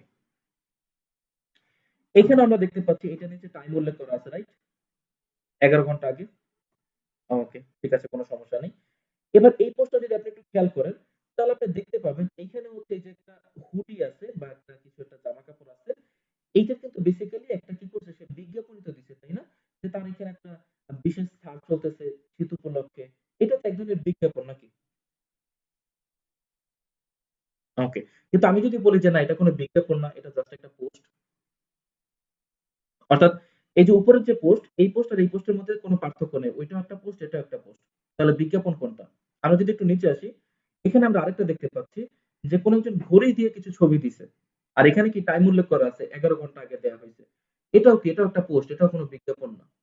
তাহলে বিজ্ঞাপন কোনটা? এই যে এই যে ফুড সার্ভিস, এই পোস্ট কখন করা হয়েছে, কোনো টাইম উল্লেখ আছে? এখানে কি লেখা আছে? স্পন্সরড লেখা আছে। স্পন্সরড লেখা আছে। তার মানে এটা কোনো সাধারণ পোস্ট না। এটা কি? এটা হচ্ছে একটা ফেসবুকের বিজ্ঞাপন। তার মানে আপনি কতগুলো লেখা লিখে দিলেন আর এরকম কতগুলো প্রোডাক্টের ছবি দিয়ে আপনি এটা ফেসবুকে পোস্ট করলেন আর আপনি বললেন ফেসবুক মার্কেটিং করতেছেন। এটা হাস্যকর। এটা কি? এটা জাস্ট একটা পোস্ট। এখানে লেখা দেখেন কি লেখা? স্পন্সর। এইটা একটা বিজ্ঞাপন, এটা একটা বিজ্ঞাপন। অর্থাৎ আপনি বিজ্ঞাপন কখন দিচ্ছেন বোঝা যাবে কখন? যখন সেখানে উপরে স্পন্সরড লেখা থাকবে। যেরকম স্পন্সরড লেখা থাকতে হবে। যখন এই স্পন্সর লেখা আসবে তখন সেটা বিজ্ঞাপন। বুঝতে পারছি তো? এই যেমন ধরেন এটা কিসের বিজ্ঞাপন? এটা হচ্ছে ওই যে আপনার গুড়, খাঁটি গুড় বিক্রি করে তারা একদম সরাসরি। তো ওইগুলোর একটা বিজ্ঞাপন আমরা কি এখানে দেখতে পাচ্ছি। দেন এইখানে যদি আমরা দেখি তাহলে আমরা দেখতে পাচ্ছি যে নাকফুল মাত্র ৳৫৭০। এই প্রোডাক্টের একটা বিজ্ঞাপন চলতেছে। এখানে আমরা যদি দেখি এটা হচ্ছে কি বেডশিটের হচ্ছে অ্যাডভার্টাইজিং। তার মানে কি আমরা ডিফারেন্ট টাইপ অফ প্রোডাক্টের বিজ্ঞাপন দেখছি, রাইট? ওকে। আচ্ছা। তো এখন কথা হচ্ছে যে তাহলে ভাই এগুলা বিজ্ঞাপন না কেন? এটাই তো কোয়েশ্চেন নাকি? ভাই এখানে তো আমরা দেখতে পাচ্ছি যে সে গরির জন্য দিছে। এটলিস্ট ওইটা না হলে এটা তো কনফার্ম বিজ্ঞাপন, তাই না? বাট না। এইটা জাস্ট একটা কি? পোস্ট। কেন? আমরা একটু বিষয়টা বোঝার চেষ্টা করি। যেটাকে আমি বিজ্ঞাপন বলছি যে এটা, এই যে ফুড সার্ভিস, ওইটার এই যে এখানে যে ৩ টা ডট আছে সেখানে যদি আপনি ক্লিক করেন তাহলে আপনি একটা অপশন পাবেন। অপশনটার নাম হচ্ছে why am I seeing this ad? একদম নিচে আসলে পাবেন why am I seeing this ad? Ad মানে হচ্ছে কি অ্যাডভার্টাইজিং। যে এই বিজ্ঞাপনটা আমি কেন দেখছি? মাইক্রোফোন অফ রাখবো সবাই। আমি কোয়েশ্চেন করার সুযোগ দিব। ওকে। যে এই বিজ্ঞাপনটা আমি কেন দেখছি? তো ওখানে ক্লিক করলে আমরা হচ্ছে অ্যাডভার্টাইজার চয়েসেস নামে একটা অপশন পাবো। সেটাতে আমরা সিম্পলি ক্লিক করব। এবার দেখেন এখানে কি বলছে? এই বিজ্ঞাপনটা তাদের জন্য যাদের লোকেশন হচ্ছে বাংলাদেশ, তাদের জন্য যাদের বয়স 18 বা তার থেকে বেশি এবং আরো কিছু রিলেটেড টপিক, যেমন ধরেন তাদের অটোমোবাইল বা ভেহিকলস এর প্রতি ইন্টারেস্ট আছে বা ব্যাংকিং এর প্রতি ইন্টারেস্ট আছে। তাদেরকে কি করা হচ্ছে? এই বিজ্ঞাপনটা দেখানো হচ্ছে। বাট অন্য যে উপরের পোস্ট গুলো আছে সেখানে যদি আমি ক্লিক করি 3 ডটে, তাহলে কিন্তু আমি ওইরকম কোনো অপশন পাবো না যে why am I seeing this ad? এখানে কি আমরা ওরকম কোনো অপশন দেখতে পাচ্ছি? কারণ কি? কারণ এইটা জাস্ট একটা পোস্ট। এটা কি? জাস্ট একটা পোস্ট। অনেক জায়গাতে যেটা করা হয় সেটা হচ্ছে নতুন মানুষ তো আর বুঝে না। তাদেরকে এইরকম ভাবে বিভিন্ন গ্রুপে পোস্ট করে তাদেরকে বুঝানো হয় যে এটাই Facebook মার্কেটিং। এরকম কি কারো সাথে হইছে কখনো? বা কোথাও দেখেছেন?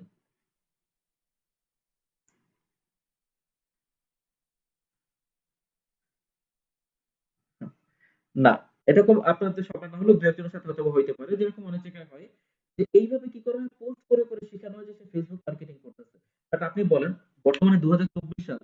আপনাকে কি শিখানোর দরকার আছে যে Facebook এ কিভাবে পোস্ট করতে হয়? এটা শেখার কি কোনো দরকার নাই। আপনাকে শিখাতে হবে কি যে ভাই এখানে স্পন্সর লেখা কেন আসছে? এইটা হচ্ছে আপনাকে শিখতে হবে। আর এটাও তো একদম বেসিক লেভেলের শিক্ষা। এগুলোর আরো অ্যাডভান্স আছে। এখানে স্পন্সর কেন আসছে সেটা বলতে পারেন এবিসিডি। এরপর তো পুরো এসে বানাইতে হবে। আরো অনেক কিছু বাকি আছে। তো এই জিনিসগুলো জানতে হবে। তারপরে এই যে ধরেন এইখানে একটা আছে এই যে নাকফুল মাত্র ৳৮৭৭।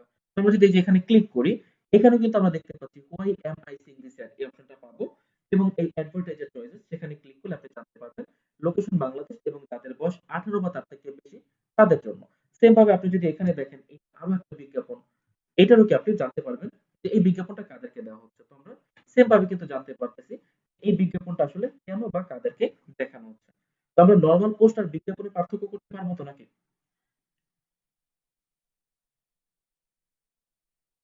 ওকে। তো এবার কথা হচ্ছে যে ভাইয়া এই পোস্ট আর এইটার মধ্যে আসলে পার্থক্যটা কি? তাই না? এটা তো একটু জানার দরকার আছে নাকি? ওকে। আচ্ছা, মনে করেন আপনি আপনার প্রোফাইল থেকে একটা পোস্ট করলেন এরকম। এই পোস্টটা সর্বোচ্চ কতজন মানুষ দেখার সম্ভাবনা আছে?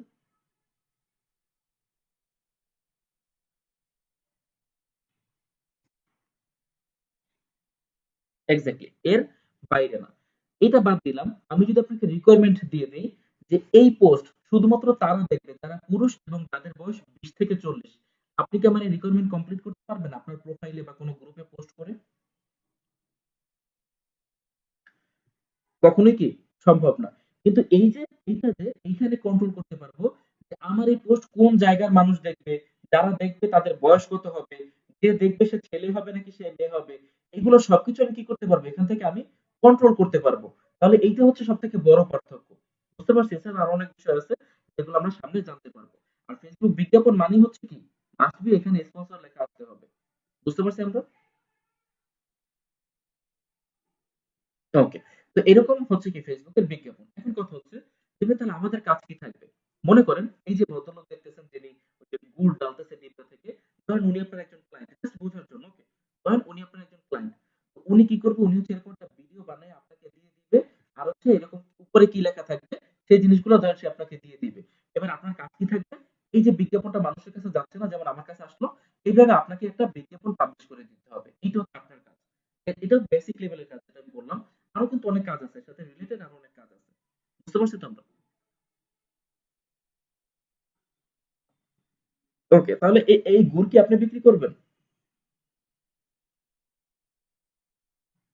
এক্সাক্টলি।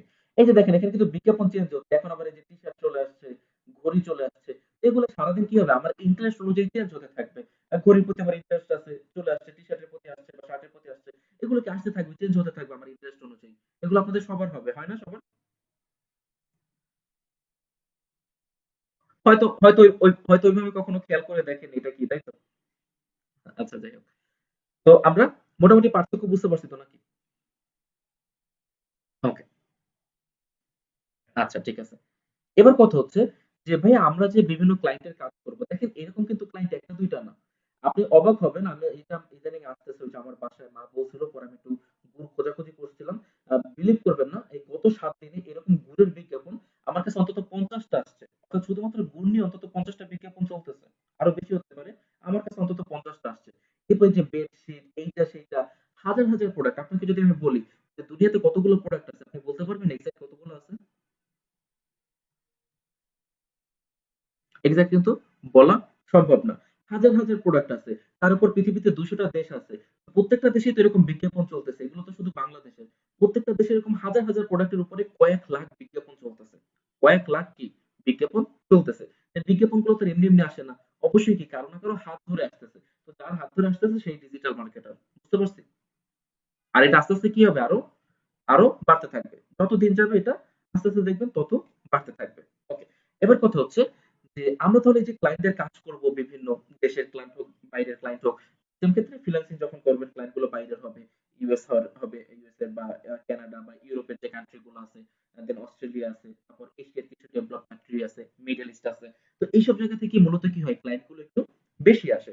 তো আপনি ধরেন কোন ক্লায়েন্টের কাজ করবেন তখন সেই কাজগুলা আপনি আসলে কিভাবে করবেন? ওগুলো তো আমরা সম্পূর্ণ কোর্সের মধ্যে শিখবো। বাট আমরা আগে একটু শুরুটা করি, হাতে খড়িটা আমরা আগে করে নিই। ধরেন এই যে ফুড সার্ভিস এই ভদ্রলোক ধরে নেন আপনার ক্লায়েন্ট। ওকে? উনার ফ্রি প্রমোশন হয়ে যাচ্ছে যাই হোক। তো ধরেন এই ভদ্রলোক হচ্ছে কি আপনার ক্লায়েন্ট। এখন উনি আপনাকে ডাকলো যে ভাই আমার কাছে এই যে এইসব প্রোডাক্ট আছে যেগুলো আমি বিজনেস করতে যেগুলো নিয়ে বিজনেস করতে চাই বা বিক্রি করতে চাই মানুষের কাছে।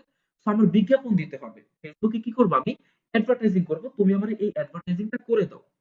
কোশ্চেনটা বুঝতে পারছো তো সবাই? ওকে। তো সে কি বলল তুমি আমার এই অ্যাডভার্টাইজিংটা করে দাও। তো আমরা অনেকে কি ভাবি এটা আমরা ভুল ভাবি। আমরা ভাবি হচ্ছে যে হয়তোবা আমি এরকম সেম নামে আরেকটা পেজ খুলবো অথবা আমি অন্য কোনো নামে নিজের মতো করে একটা পেজ খুলবো এবং সেই পেজে গিয়ে আমি কি করব এই প্রোডাক্ট গুলো বিক্রি করার জন্য আমি পোস্ট দিব বা অন্য কিছু করব। বাট না এরকম কিন্তু কোনো কিছু হয় না। এগুলো নিয়েও কিন্তু অনেক ঝামেলা হয় বা অনেক ধরনের প্রতারণা হয়। কিরকম? ধরেন আমার এরকম একটা বিজনেস আছে। এই প্রোডাক্ট গুলো আমি নিয়ে বসে আছি। আমি বিক্রি করতে পারতেছি না। তখন আমি কি করি মানুষদেরকে অ্যাফিলিয়েট এর নাম করে তাদেরকে বলে যে তোমরা আমার থেকে প্রোডাক্ট কিনো আর মানুষের কাছে বিক্রি করো। বেশ নাম দিয়ে দিলাম অ্যাফিলিয়েট। এগুলো কিন্তু আসলে সব কি মানুষ নলেজ কম বা জানে না তাই তাদেরকে এগুলো যেমন পারে বুঝিয়ে দেওয়া হয়। ওনার, এগুলো আমি কেন বিক্রি করব? উনি আমাকে ডাকছে এগুলোর বিজ্ঞাপন দেওয়ার জন্য। আমি কি করব? এরকম একটা বিজ্ঞাপন দিয়ে আমার কাজ ডান, আমি তার থেকে পেমেন্ট নিয়ে নিব। এবার এই প্রোডাক্ট বিক্রি করবে নাকি ফেলে দিবে তার ইচ্ছা। বুঝতে পারছি তো? ওকে। তো আপনাকে কি করতে হবে? তার যে অ্যাডভার্টাইজিং করবেন সেটা এই পেজ থেকেই হতে হবে। ওনার যে ক্লায়েন্টের আপনি কাজ করবেন তার যে পেজ থাকবে সেই পেজ থেকে আপনাকে কি করতে হবে? অ্যাডভার্টাইজিংটা করতে হবে। তো এইখানে আমাদের কয়েকজন যারা একদম বেশি নতুন আমরা তাদের কোশ্চেনটা কি চলে আসে? যে ভাইয়া আমরা কিভাবে ওই মানুষের পেজ থেকে আমরা এই কাজটা করব? অর্থাৎ কাজটা করার জন্য আমাকে তো অবশ্যই কোথাও না কোথাও ক্লিক করতে হবে। ওই ক্লিকটা আমি কোথা থেকে করব এখানে, তাই না? ওকে। তো বেসিক্যালি আপনাকে বুঝতে হবে আমরা যে ফেসবুকের যে বিজ্ঞাপনের কথা বলি, এই বিজ্ঞাপনটা পসিবল শুধুমাত্র ফেসবুক পেজের মাধ্যমে। ফেসবুকের প্রোফাইল দিয়ে কখনো এই অ্যাডভার্টাইজিং হয় না, এমনকি কোনো গ্রুপ দিয়েও কোনো অ্যাডভার্টাইজিং হয় না। কখনো যদি কেউ বলে যে ফেসবুক গ্রুপের মাধ্যমে মার্কেটিং, তাহলে ধরে নেবেন সে ২০১২ সালের আগের কথা বলতেছে, ১২ সালের পরের কথা না। ওকে। তো পেজের মাধ্যমে কি হয়? একমাত্র এই পেজ প্রমোশন গুলো হয়। তো একটা পেজের ২ টা দিক থাকে। একটা পেজের কয়টা দিক থাকে? ২ টা দিক। একটা হচ্ছে সামনের দিক, যেটাকে বলা হয় গেস্ট ভিউ। যেটাকে কি বলা হয়? Guest view. আরেকটা থাকে হচ্ছে পিছনের দিক, যেটাকে বলা হয় অ্যাডমিন ভিউ। বুঝতে পারছি তো আমরা? ওকে। তো এই পেজের আমরা এখন বর্তমানে যেটা দেখতে পাচ্ছি, এইটা হচ্ছে কি পেজের সামনের দিক বা যেটাকে আমরা কি বলবো? Guest view. ওকে। তো কাজ করতে হবে কোথায় গিয়ে? পিছনের দিক বা অ্যাডমিন ভিউ ওইখানে গিয়ে কাজ করতে হবে। বুঝতে পারছি? এখন কথা হচ্ছে যে ভাই অ্যাডমিন ভিউ কোথায় থাকে? আমরা একটু বুঝে নেই। আমরা ফার্স্টে ফেসবুকে আসি। আসার পরে আমরা দেখতে পাবো এখানে লেখা আছে পেজেস। তো আমরা পেজেস এর উপরে ক্লিক করব। ক্লিক করলে আপনার যদি অলরেডি কোনো পেজ খোলা থাকে সেই পেজগুলো আপনি এখানে দেখতে পাবেন। যেমন দেখতে পাচ্ছেন আমার এখানে অনেকগুলো পেজ আছে। ওকে। আর যদি পেজ না থাকে সেক্ষেত্রে ক্রিয়েট আ নিউ পেজে ক্লিক করে পেজ খুলতে হবে। আমি জানি আপনারা অনেকেই আছেন যারা জানেন না যে ভাই কিভাবে আমরা পেজ খুলবো, কিভাবে পেজ সেটআপ করব। এগুলো সবকিছু আপনারা পেয়ে যাবেন। একটু জাস্ট আমরা ধৈর্য ধরে ওয়েট করি। আমরা কোর্স করতে থাকি, সবকিছু পেয়ে যাবেন।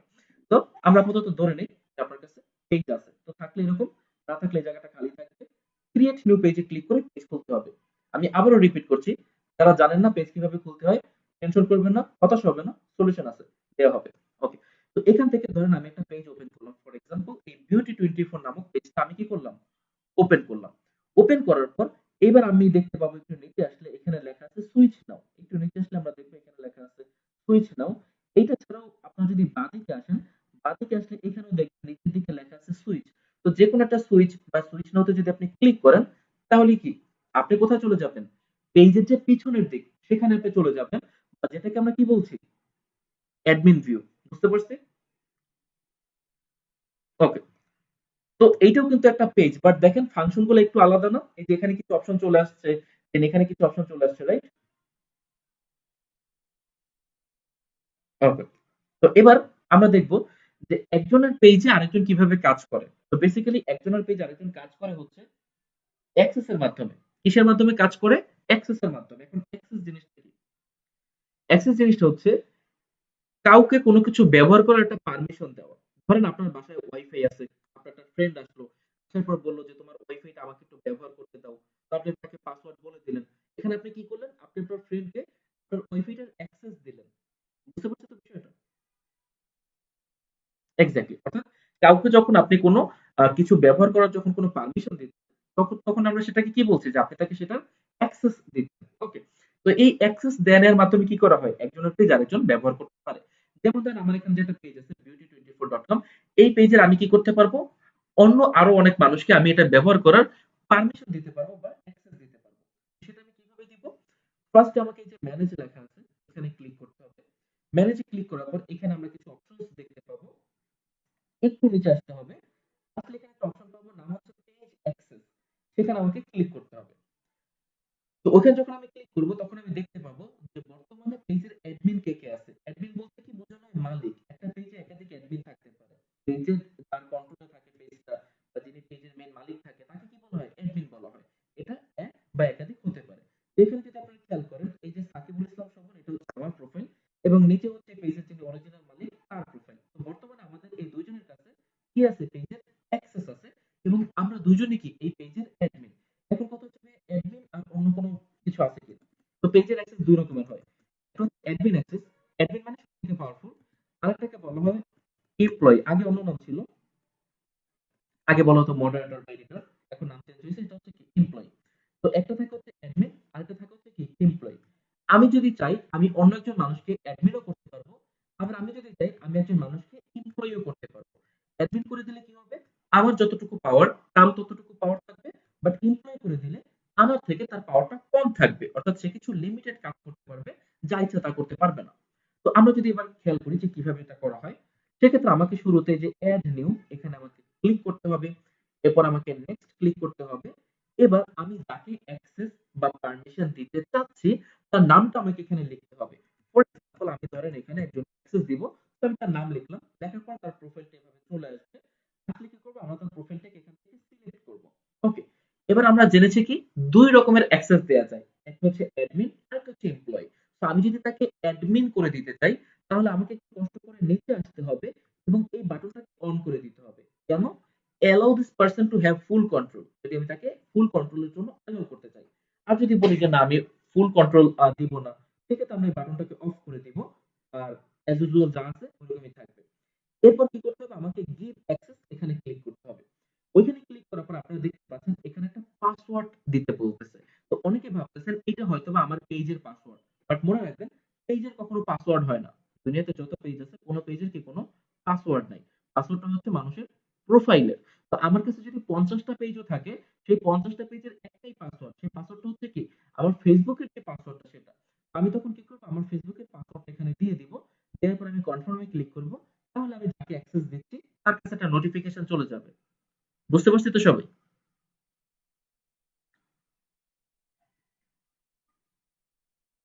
ওকে, তো এইভাবে ক্লায়েন্ট কি করবে, আপনার নামটা সিলেক্ট করে ক্লায়েন্ট যিনি থাকবে সে হচ্ছে তার ফেসবুক পাসওয়ার্ড এখানে দিয়ে কনফার্মে ক্লিক করবে।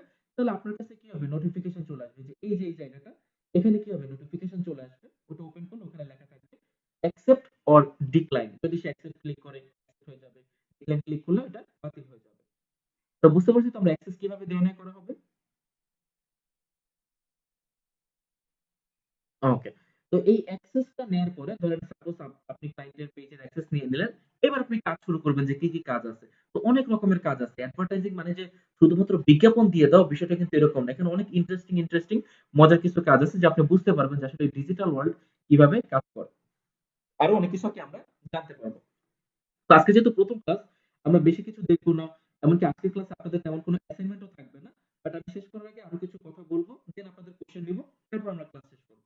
সেটা হচ্ছে আমরা সবাই ফেসবুকে একটা গ্রুপে জয়েন করছি যেটার নাম হচ্ছে এক্সপ্লোকোডার আইটি ব্যাচ ১৪৯, রাইট?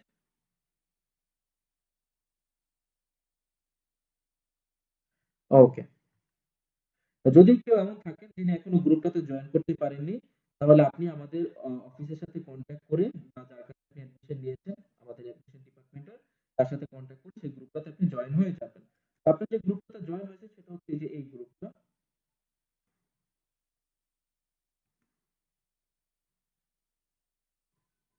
স্ক্রিন দেখতে পাচ্ছি সবাই ক্লিয়ার?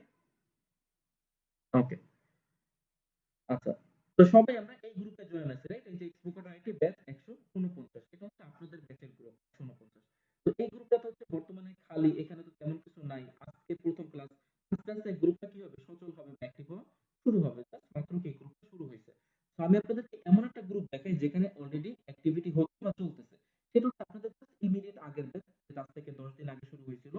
ব্যাচ ১৪৮। এটা একটু আমরা দেখব। বুঝতে পারছি তো আমি কি দেখাচ্ছি? ওকে। তো আমরা এখন কোথায় আছি? আমরা আছি হচ্ছে আমাদের জাস্ট আগের ব্যাচ ১৪৮, যেটা কি আজ থেকে ১০ দিন আগে শুরু হয়েছে। তো এখানে যদি আমরা আসি তাহলে দেখতে পাচ্ছি যে এখানে কিছু অপশন আছে। এই যে অপশন গুলো। এখানে দেখবেন মিডিয়া নামে একটা অপশন থাকে। সো আপনি মিডিয়া অপশনটাতে ক্লিক করবেন। মিডিয়া অপশনে ক্লিক করার পর এখানে আপনি ভিডিওস এ ক্লিক করবেন। তাহলে কি হবে? আপনি এখানে ভিডিওস গুলো দেখতে পাবেন। অর্থাৎ এই যে ক্লাসগুলো হয়েছে সেই ক্লাসগুলো সব ভিডিও কি আপনি এখানে পেয়ে যাবেন। অর্থাৎ আমরা যে ক্লাসটা রেকর্ড করছি, এখন কিন্তু আমাদের এই যে ক্লাস রেকর্ড হচ্ছে। ১ ঘন্টা ৯ মিনিট হয়েছে বা ১০ মিনিটের মতো ক্লাস রেকর্ড হচ্ছে। ওই রেকর্ডেড ভিডিওটি আপনি এই যে এইখানে আপনি পেয়ে যাবেন সিম্পলি। বুঝতে পারছেন তো আমরা? এখানে আসলে আমরা রেকর্ডেড ক্লাসের ভিডিওগুলো পেয়ে যাব। আর এখান থেকে আমরা ভিডিও দেখতে পারবো। এছাড়া আমরা এই প্রত্যেকটা ভিডিওর আপনাদেরকে ড্রাইভ লিংক দিয়ে দিব। অর্থাৎ Google ড্রাইভে আপলোড করে একটা Google ড্রাইভ লিংক আপনাকে দিয়ে দেওয়া হবে। সেখান থেকে আপনি চাইলে এই ভিডিওটাকে ডাউনলোড করে আপনার কাছে রেখে দিতে পারেন। যাতে করে আপনি যখন যেকোনো প্রবলেমে এই সেম ভিডিওটা আবার আপনি বারবার রিপিট দেখে নিতে পারেন। তো এই গেল হচ্ছে আমাদের ভিডিওর বিষয়। এবার আমরা যদি একটু স্ক্রল করে নিচের দিকে আসি তাহলে আপনারা দেখবেন যে অ্যাসাইনমেন্ট দেয়া হচ্ছে। দেখতে পাচ্ছি আমরা সবাই? ওকে। তো এটা হচ্ছে কি কোন ক্লাসের অ্যাসাইনমেন্ট এখানে সে উল্লেখ করে দিয়েছে এবং টপিকগুলো কি, কি সেগুলো কিন্তু এখানে উল্লেখ করে দেয়া হইছে। তো আপনাদের ১ম ক্লাসে কোনো অ্যাসাইনমেন্ট থাকবে না। অর্থাৎ আজকের ক্লাস, এই ক্লাসে আপনাদের কোনো অ্যাসাইনমেন্ট নেই। 2nd ক্লাস থেকে আপনাদের অ্যাসাইনমেন্ট শুরু হবে। তো প্রত্যেকে মাস্ট বি এই অ্যাসাইনমেন্ট গুলো আপনারা অবশ্যই দিবেন। কেউ যদি অ্যাসাইনমেন্ট না দিয়ে কোর্স কমপ্লিট করার পর এসে বলেন যে ভাই আমি পারিনি বা আমি করিনি, এটা মোটেও গ্রাহ্য করা হবে না। আপনার যদি কোনো প্রবলেম থাকে সেক্ষেত্রে আমাদেরকে জানাতে হবে। এই যে অ্যাসাইনমেন্ট এটা মাস্ট বি সবাইকে অবশ্যই দিতে হবে এবং রেগুলার ক্লাস করতে হবে। যদি কোনো কারণে আপনি ক্লাস মিস করেন, হতেই পারে মিস, অস্বাভাবিক কিছু না। সেক্ষেত্রে এটা অবশ্যই চেষ্টা করবেন আমাদেরকে জানানোর জন্য যে ভাইয়া আমি আজকে ক্লাসটা করতে পারছি না বা ভাইয়া আমি আজকে ক্লাসটা করতে পারিনি। বুঝতে পারছি তো? কারণ যেহেতু আমরা সম্পূর্ণ ক্লাস রেকর্ড করছি, তো আপনি যদি কোনো কারণে মিস করে ফেলেন প্রবলেম নেই, আপনি রেকর্ডটা পেয়ে যাচ্ছেন। তারপর আমরা চেষ্টা করব যেন এই ক্লাসটা আমাদের মিস না হয়। কারণ অনলাইনে কিন্তু ক্লাস মিস হওয়ার খুব বেশি একটা পসিবিলিটি থাকে না। কারণ আপনি যেখানেই থাকেন না কেন, আপনার যদি নেট থাকে, হাতে আপনার ফোনটা থাকে, আর যদি একটা ইয়ারফোন থাকে বা হেডফোন থাকে, দ্যাটস ইনাফ, আপনি যেকোনো জায়গা থেকে ক্লাস জয়েন করতে পারতেছেন। কোনো সমস্যা হচ্ছে না, রাইট? ওকে। তো আশা করি মোটামুটি আমরা বুঝতে পারছি যে আমাদের ভিডিও কোথায় থাকবে এবং অ্যাসাইনমেন্ট কি দেওয়া হবে। এবার আসি হচ্ছে আমরা সাপোর্ট। তো আমাদের হচ্ছে আগামীকালকে একটা মেসেঞ্জার গ্রুপ আমরা খুলবো। সেখানে আমরা নিজ দায়িত্বে আপনাদেরকে জয়েন করিয়ে দিব। আমাদের প্রত্যেকটা ব্যাচে আলাদা সাপোর্ট গ্রুপ থাকে। এখানে যদি খেয়াল করেন এটা ১৩৫, এটা ১৪৭, এটা ১৪৩, এটা ৩৯, এটা ৩৭। প্রত্যেকটা ব্যাচের এই যে ৯৯ এগুলো কিন্তু শেষ হয়ে গেছে এই ব্যাচগুলো, এই যে ৯৯, ৩৭ প্রায় শেষের দিকে, ৩৯ প্রায় শেষের দিকে। আমরা কিন্তু এই সাপোর্ট কখনো বন্ধ করি না।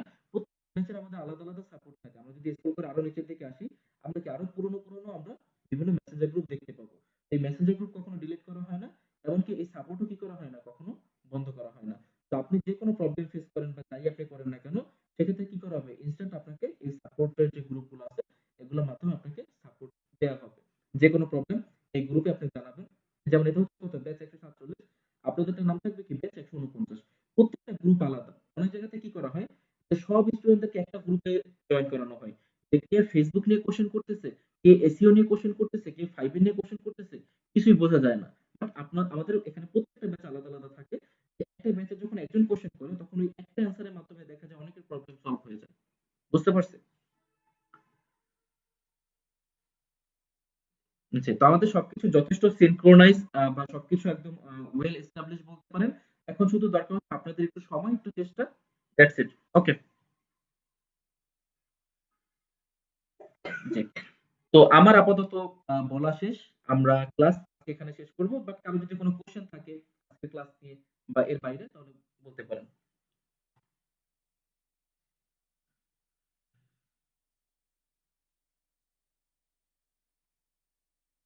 না ভাই।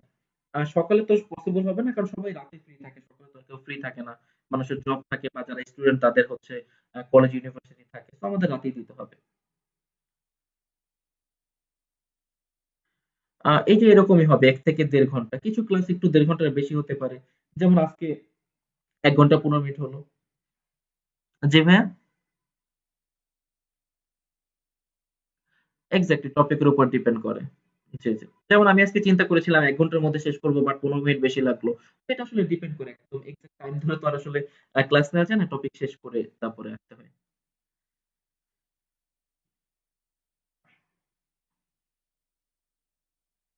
জি, স্ক্রিনশট নিয়ে জমা দিবেন। ওটা আমি আগামী ক্লাসে যখন অ্যাসাইনমেন্ট থাকবে তখন আমি বলে দিব যে আপনাদের কি করতে হবে, কোন জিনিসগুলো অ্যাসাইনমেন্ট স্ক্রিনশট নিতে হবে। দেন ওইভাবে ফলো করে আপনারা সাবমিট করবেন। ঠিক আছে?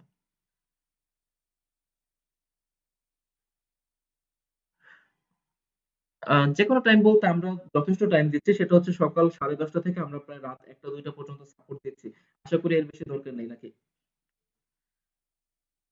জি। আচ্ছা, এবার আসি Facebook পেজ নিয়ে। আপনারা চাইলে রিয়াল আইডি ইউস করতে পারেন, ফেক আইডি ইউস করতে পারেন, কোন সমস্যা নেই। কারণ এটা আপনি প্র্যাকটিস করবেন। এমন না যে এই পেজ দিয়ে আপনি ইন ফিউচার অর্ডার পাবেন বা এই পেজ দিয়ে আপনি কাজ করবেন। বিষয়টা কিন্তু এরকম না। আপনার যদি কোনো পেজ দরকার হয় সেটা দরকার হবে আপনার প্র্যাকটিসের জন্য। ওকে। তো যেটা বলছিলাম যে যাদের হচ্ছে পেজ নাই বা আপনি জানেন না কিভাবে পেজ খুলতে হয়, তাদের জন্য এই ক্লাসের ভিডিওর সাথে একটা এক্সট্রা ভিডিও দেওয়া হবে। ওই ভিডিওটা দেখে সবাই একটা পেজ খুলে নিব। বুঝতে পারছি? ওকে। পেজ ক্রিয়েট করা খুবই সিম্পল একটা কাজ। যে কেউ পারবেন আই থিংক ওই ভিডিও দেখার অনেকের দরকারও নেই। ওই ক্রিয়েট পেজে ক্লিক করলে ওখানে সব ইনস্ট্রাকশনস চলে আসে। ঠিক আছে? বুঝতে পারছি? ওকে। জি, জি ভাইয়া বলেন কি কোয়েশ্চেন?